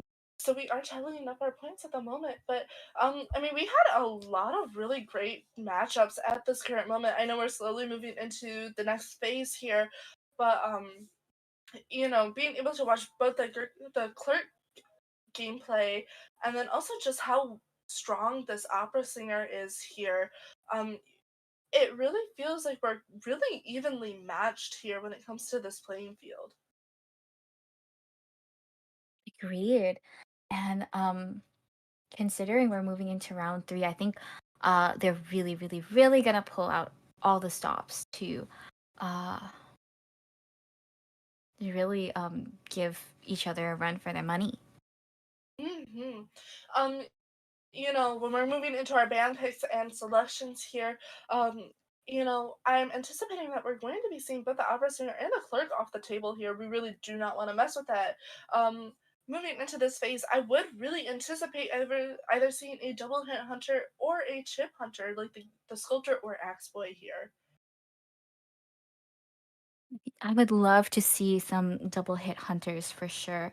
Um, especially ones that we haven't seen in this tournament so far. There's still room for chip hunters as well. Putting my message out to the world. I'm manifesting that as well. I'd love to see good sculptor gameplay, Miss Galatea, if you're out there.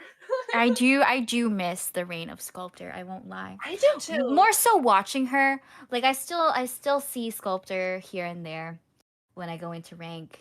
Bon as well, but it's See definitely that. gameplay that's fun to watch.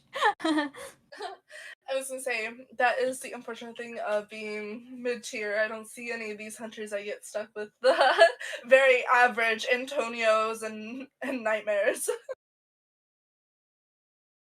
But you know, Mhm. sculptor gameplay, you can never get bored of that. I really missed last year's Call of the Abyss where she was really at her strongest with guard 26 and everything. You know, being able to have such great map control, but also being able to keep up with the great chase. Um, you know, always been a very exciting to watch. Mhm. I remember. I remember back in the day. I sound so old. Like I'm definitely not like a Back in my veteran by day. any means, right? Oh, my bones are cracking. I remember when their camps were so strong and Galatea had her graveyard to work with, and you had to like you would ban either one or the other. Like there was Oh a my gosh, time yeah. where I would ban Sculptor, and then like when Bonbon still had the camp, it was a Bonbon ban for sure. That, or you just went up against Bonbon and you would just sell everyone. Real. If you tied, you tied. If you had to take dungeon, then so be it. It's literally at that point me against everyone else. Right? But there's a lot of hunters that I really do miss like their peak for. Naiad really fell from her own throne as well. You used to see her almost everywhere, and now she's kind of unfortunately in that limbo area. She's a really great tie hunter as well as both the Bloody Queen and the Geisha, but unfortunately you just don't see her as often. Yeah, for sure. I mean, we've seen a little in this tournament here, at least. Well, Were you you know, able to catch wind of the uh, Mary game in our previous bracket early today? If you haven't, and for anybody who wasn't able to catch that, we did see a little bit of Mary gameplay from our Pixis Hunter earlier. true. Pixis has a really great Mary on their team. Unfortunately, this tiger cannot read, and I had my schedule a little mixed up today. I thought I was supposed to be here tomorrow, so I did unfortunately miss the first half of these brackets. But I will definitely have to go back and check. We had a lot of really great teams in today. Definitely worth the watch. And, we're having like Lambo really on top of things. And not only like promoting this tournament, but we're also seeing re-uploads of just like the matches as well. There's like clear timestamps, and you don't have to like commit to the wait times or skip around. It's just like really clear cut the brackets, so you can definitely see that on the YouTube channel as well. Very Um, exciting. even like while the tournament is going on, or just in the future if you want to look back on it, because things have just been so fun. I think this has been a really good run, and it's only going to get better from here. So really props to the staff, and props to this tournament overall. Yeah. I mean, we have a lot of really great staff on board. Our host is doing a wonderful job making sure that everything is immediately put together. And, even when we're talking like this while we are working on some things in the background, um, even then, there's been a lot of really great communication. And so I'm really excited to see just where LO League goes from here. Agreed.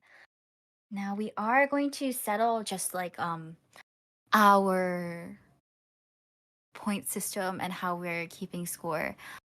The math is a little bit beyond me, but I've been like I have my clipboard actually out, Do and you? yeah, and honestly, my writing has never looked uglier. But I I promise get I'm it. trying. So unfortunately, um, I just was not one of those people that was really great at math, so that is definitely not in my playing field. I try my best here, but it's best to leave it to someone else who could do it better than me. no worries. Okay. And then we saw.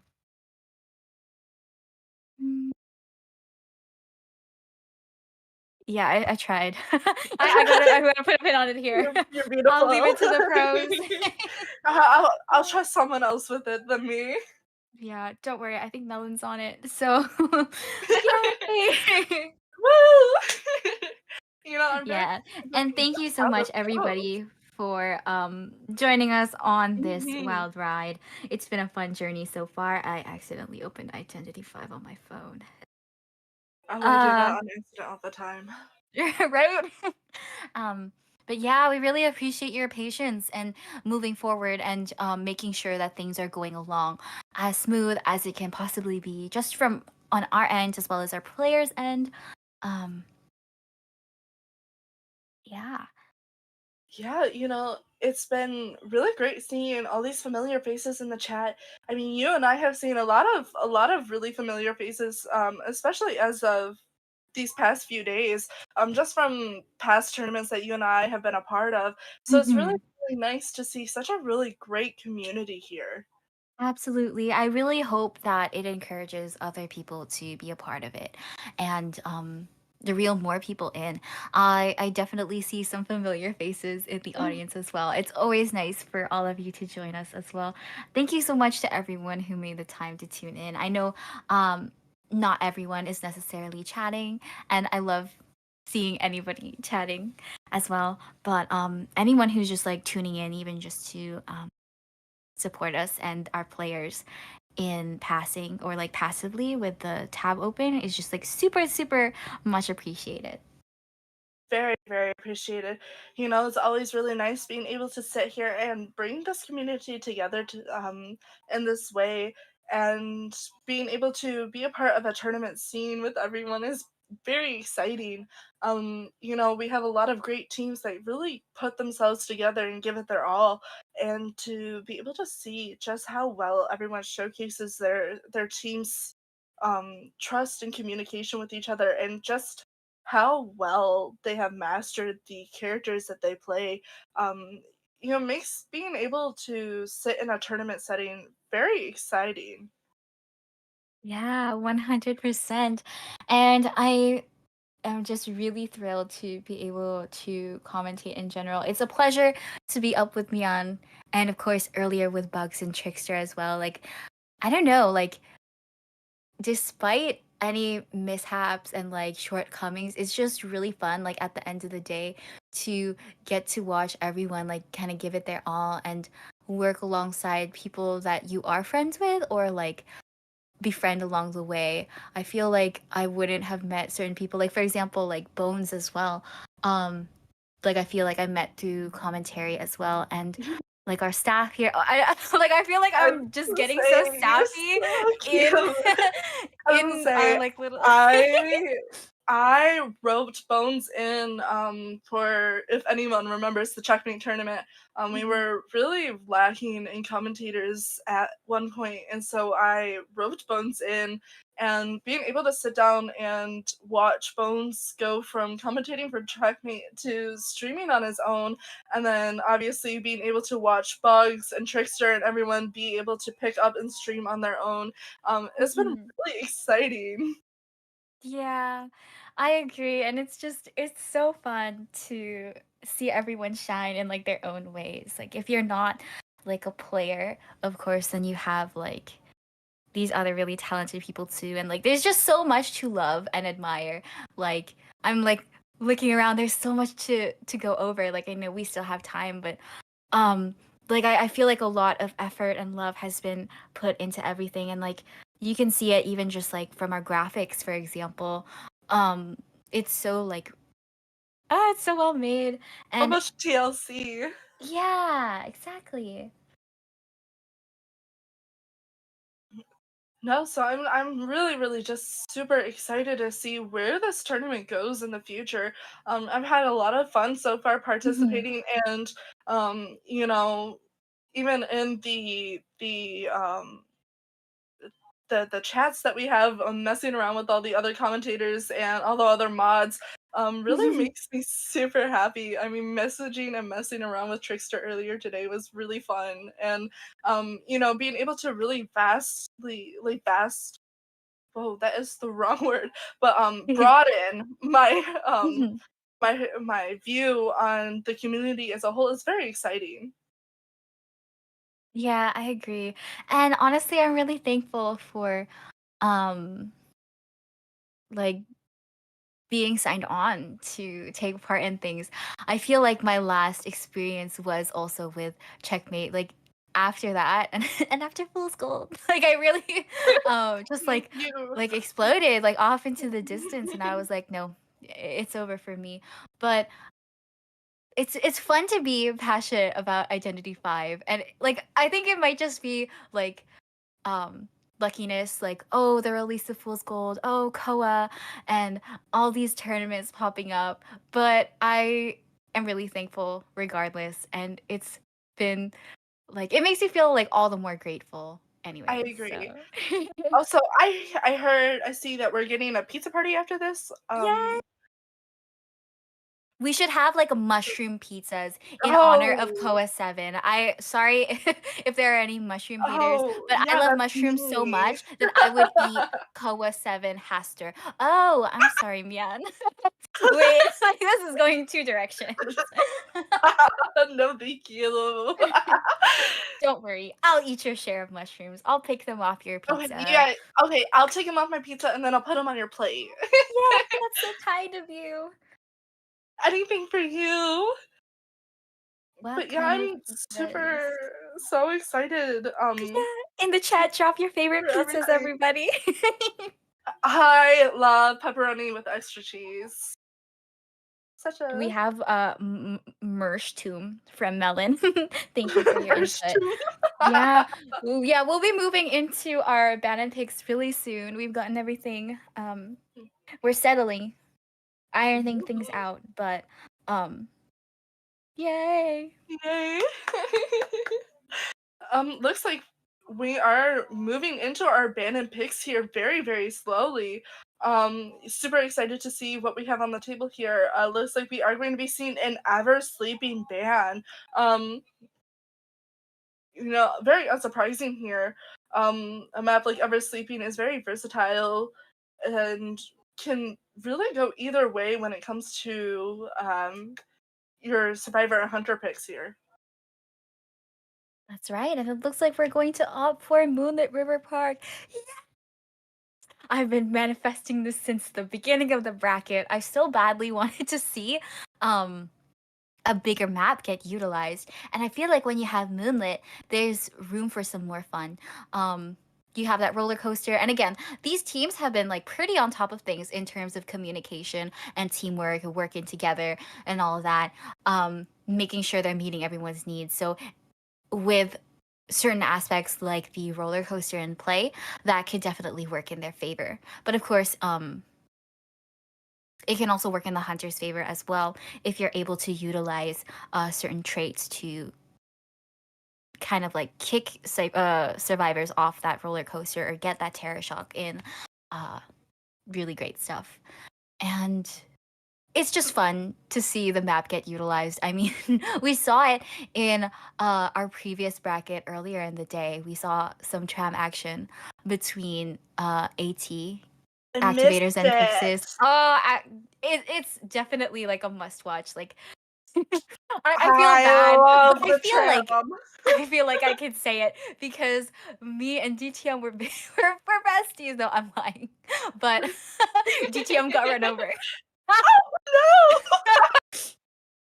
Oh, I miss the tram. I miss when the tram was at its strongest. That nerf really, really get out. Oh right. Well, is that not what it is? We should have a tram counter for logging off League. Please inform me if anyone else has But gotten run I'm over. pretty. No, I was gonna say I'm pretty sure DTM is the only person who's gotten hit by the tram. Poor thing. Oh. All right, so we are going to move into like our banning phase. We do have coordinator, gardener, seer, and perfumer taken off the table for pips, survivors, and the hunter for CH4 has opted to ban antiquarian and novelist. Really interesting first two bans here. Really allows Pip to have that priestess on the table. And on a map like Moonlit River Park, you have to be very careful about letting her out. Being able to utilize the priestess in a way that really ties and closes the gap between you and the hunter is very detrimental here on a map as big as this. Wait, Bugs is right. There was a gardener that got hit by the tram. I think it was Oh, Fusion Green because I remember, and I double backed oh. to watch it, and I remember my mic peaked. I really need to get that checked out because I need if I have to I have to scream it, you have to hear what I've scrumped. Okay. Don't Anyways, worry, don't worry. It's that new mic flavor, okay? Like true, true. you gotta break her in. Looks like we are slowly moving into our hunter bands. We are going to be seeing a hermit and opera singer, really allowing that clerk back out on the table here. Hmm. But honestly, those are pretty solid choices to take off the table as well. Mhm. They can make up for distance really fast and a lot of it as well. But speaking of which, we do have the cheerleader and aeroplanist. I'm really happy about these choices. I feel like they work really well together and can definitely pose like a really big threat to the hunter in terms of kiting.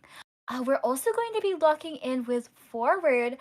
We are going to have mercenary taken off the table, but the potential of forward, Do love seeing a good especially, forward. yes, especially with cheerleader, and so it really works out if you want to utilize that rugby ball for some more stuns. Mhm. It looks like we are slowly moving into our final survivor pick. I feel like you're gonna be a little excited about this one here, Mima. We have a lot of really great utilization coming off of this team here. And for our final survivor, we're gonna be seeing the mechanic. Yes, yes, Tracy. Can I say it? Can I say it? No. Oh, damn it! Sorry for my language. If you know, you know. Quote it in the Yeah, you chat. know. No one can stop you except the mods, but you will have the time. All right, I'm so happy with this It's Tracy okay. pick. You can meet me after and we can quote it after, you know? Yes, I'm Oh, so happy. It's definitely like a tough map to play her on because of how great the size of the map is. And you're definitely a prime target when you're on Moonlit. But if you're able to get your bot out and about, and who knows, like if you transition, especially with like a team with such close teamwork like Pip, you can honestly drop down your bot and make a mad dash for the other side of the map. And the hunter might be unable to find your bot even in the future. Like you might be able to decode ciphers. They're not too far apart, especially if the rest of your team is mindful of where you're going to move that bot. Or you can opt to, for example, bring it over to the gate if you're going to stay committed and on the chair plenty of times. Or you can leave it out. And in the case that you end up having some free reign over at endgame, you can help out with like bot buddy blocking or rescuing other survivors that might be pursued. But of course, that is under the assumption that you are still present at the end of the game. But yeah. you know, just as exciting, we are going to be seeing a geisha pick here on the hunter side here. Um, you know, I do love this team composition and such a great toss up for this geisha choice. I definitely agree with you with that mechanic pick. With how big and versatile the map is, you can throw down your bot from your spawn, immediately make a mad dash, go to the whole entire other side of the map, and then you're pretty much settled on 2 ciphers already. Um, I'm very excited to see just how well this geisha utilizes just how wide and open this map is, being able to do her soul ascension and then dash over the bridge area and really close off space. You know, maybe not having a priestess here is for the best. Yeah, absolutely. And I definitely think that we are talking about it with Opera Singer and Hermit, how they're able to make up for distance. Geisha can definitely do that as well. Mhm. And if we're going to end up seeing the stops utilized, oh, it's always so scary. Like if the geisha is able to dash A into it, good like geisha uh, is so good. I I love had a to good stop. geisha. Yeah, I had to stop for a moment and just think about the horrors. She's so scary. You know, I'm always going to be Geisha's number 1 fan. A lot of the big Yes. reason why I actually started playing Identity V was because of the Geisha. You know, I'm not a really huge hunter player myself, but I used to be really into playing her before she got her bigger buff. Um, and you know, we saw the other day with Mushin yesterday with just how crazy and aggressive the geisha can be if utilized in the right way. Agreed. And we are going to be moving into our area selection shortly. We're going to be able to see those builds lock in as well. Looks like I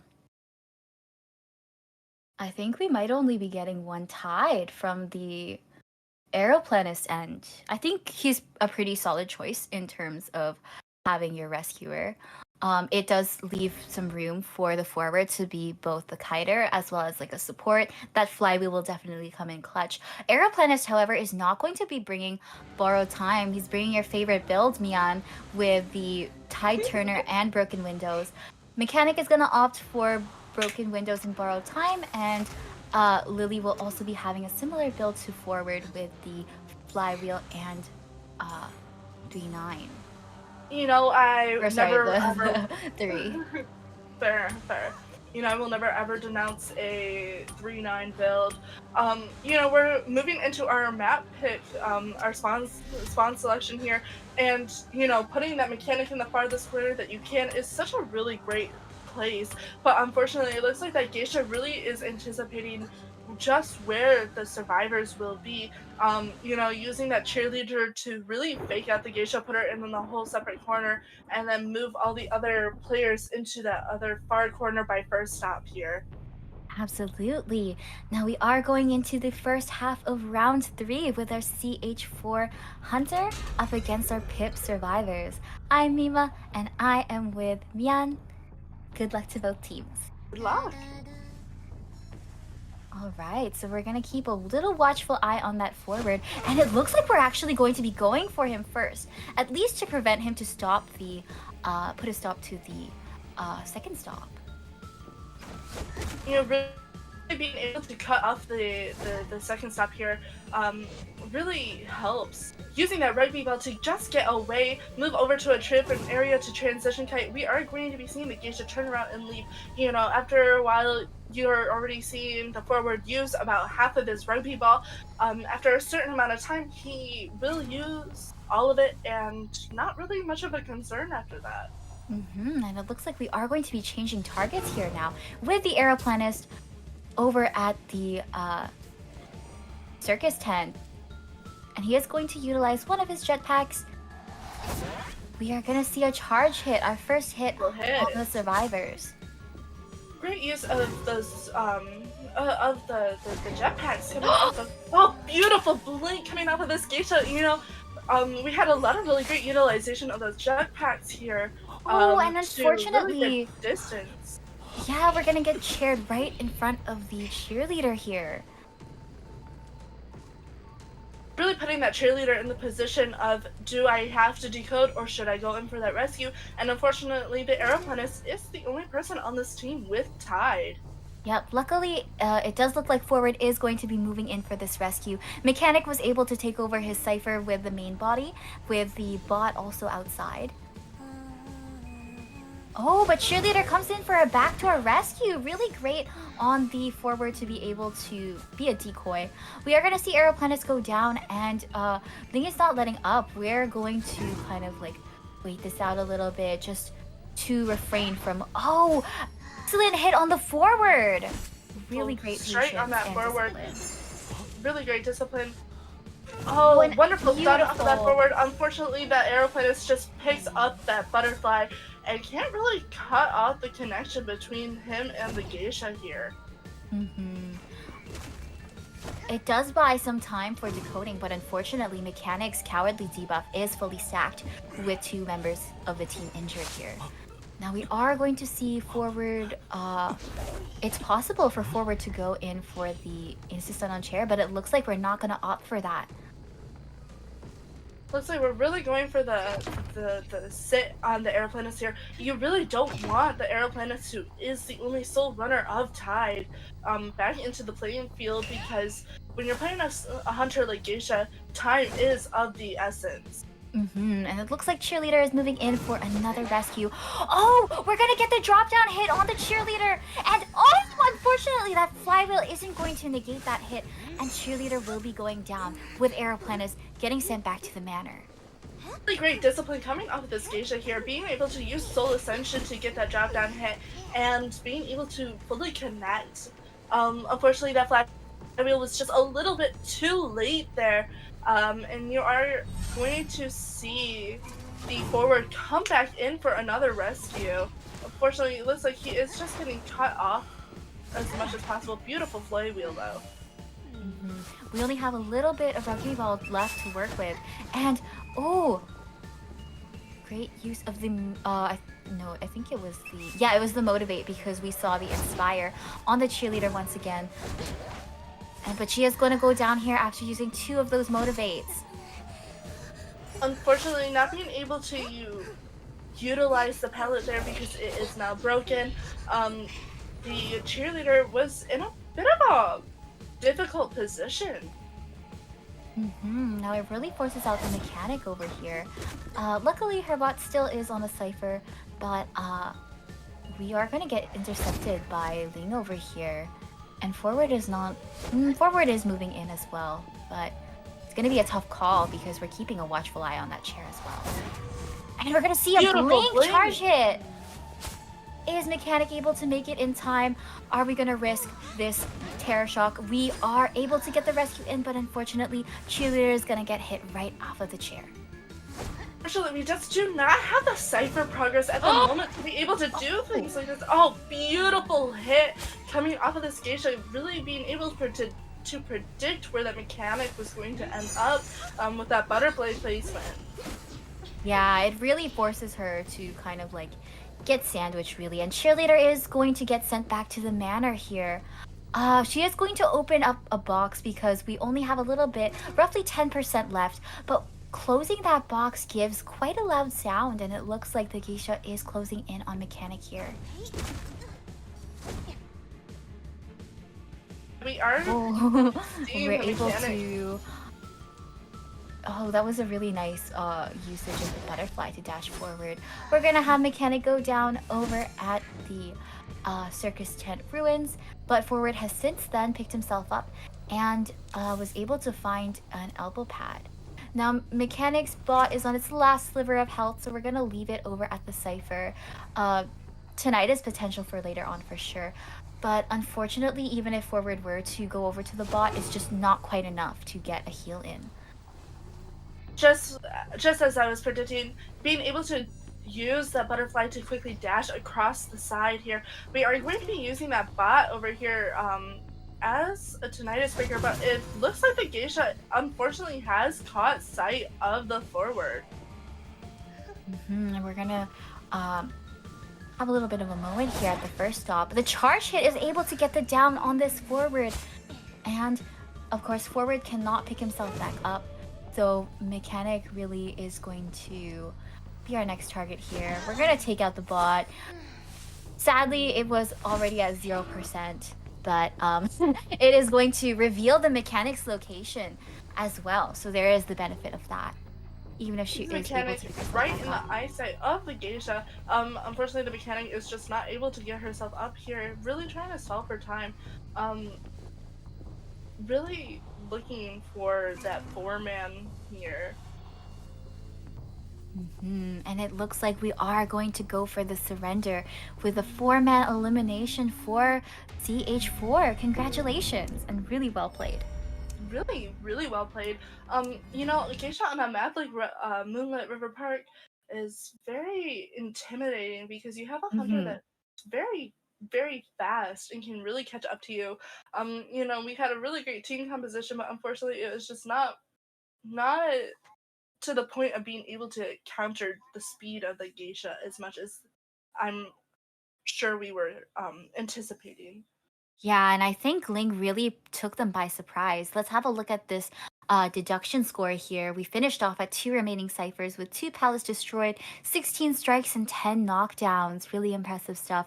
Our first kite was actually the forward, and forward did finish off with 125 seconds of containment time, followed by the aeroplanist with 36. Cheerleader was 61 and Mechanic was 61 as well. We saw the bulk of the decoding from the Mechanic, but of course, due to the cowardly debuff stacking really early on, it really did hinder our decoding progress. Unfortunately, just when the cheerleader was on the chair, we really didn't have the cipher progress that was really needed to have both the forward and the mechanic trying to go in for that rescue here. You know, when you're in a match setting like this, your biggest priority should be really being able to focus on decoding here. You know, we had a lot of really great teamwork though coming up from the mechanic and the forward even in that position, using the mechanic to really draw the geisha away so the forward could be able to get into that rescue. Unfortunately, being cut off, it did leave the mechanic in for a clean rescue at the very least here. Honestly, the counterplay on the hunter's end was really smart.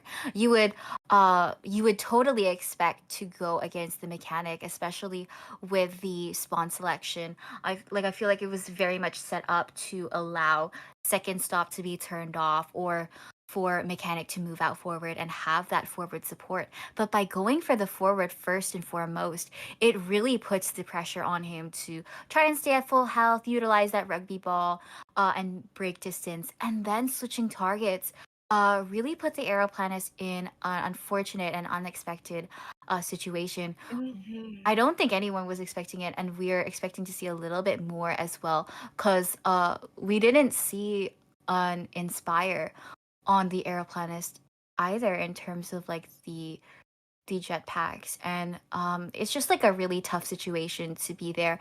Like I know that the duo pallet over outside the circus tent, having that really broken kind of hurt the cheerleader later on. Mhm. You don't have those pallets to work with to kind of like mind game or transition. And she was really forced to utilize both of the motivates um, around that area and got her down there as well.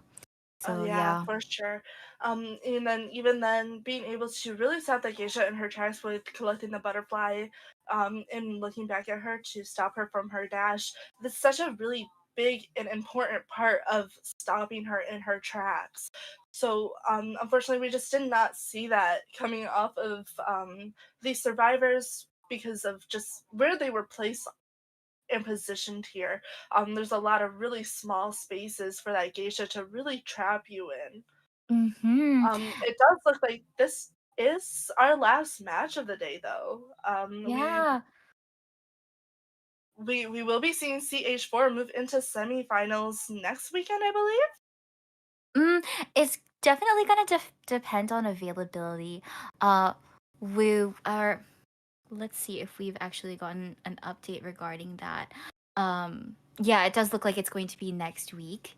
Uh, but it definitely leaves a lot of time for us to look forward to, and especially with the hype of Koa as well. We're just going to be seeing a lot of skilled players go up against one another all around. And congratulations to CH4 for proceeding, and well done to Pip. Both teams just played phenomenally. It was just an absolute Mhm. pleasure to watch everybody's gameplay and to be a part of this. And thank you so much to all of our players, our staff, and our audience members. Thank you to Mian for joining me tonight. Thank you so much for having me. I had a lot of fun, being able to come in after a really intense match, and then to really be able to pick up from that and carry on. It was very, very exciting. So I'm really excited to see just how CH4 really picks up and moves on from here. And being able to watch Pip be able to compete and keep up with just how much pressure they had was really exciting. So, I will see you all next weekend for semifinals. Really excited, and I hope you all join us. Absolutely, really well said. Yeah, I'm looking forward to these matchups, and we hope to see you all in the future. In the meantime, um, really take care, rest well, everybody who participated. Good luck for anybody who happens to be ranking. I know it's open right now, and we'll see you next week. Did you want to promote anything before we head off, Mian? Of course, we're only gonna support semifinals next week. And then of course you'll be seeing me and Mima on Twitter.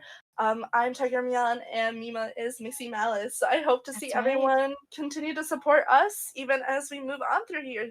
I hope everyone has a really great night. Make sure to drink lots of water, eat food if you can, and good luck on your rank matches if you're participating. Yes, good luck, have fun, everybody, and thank you once again.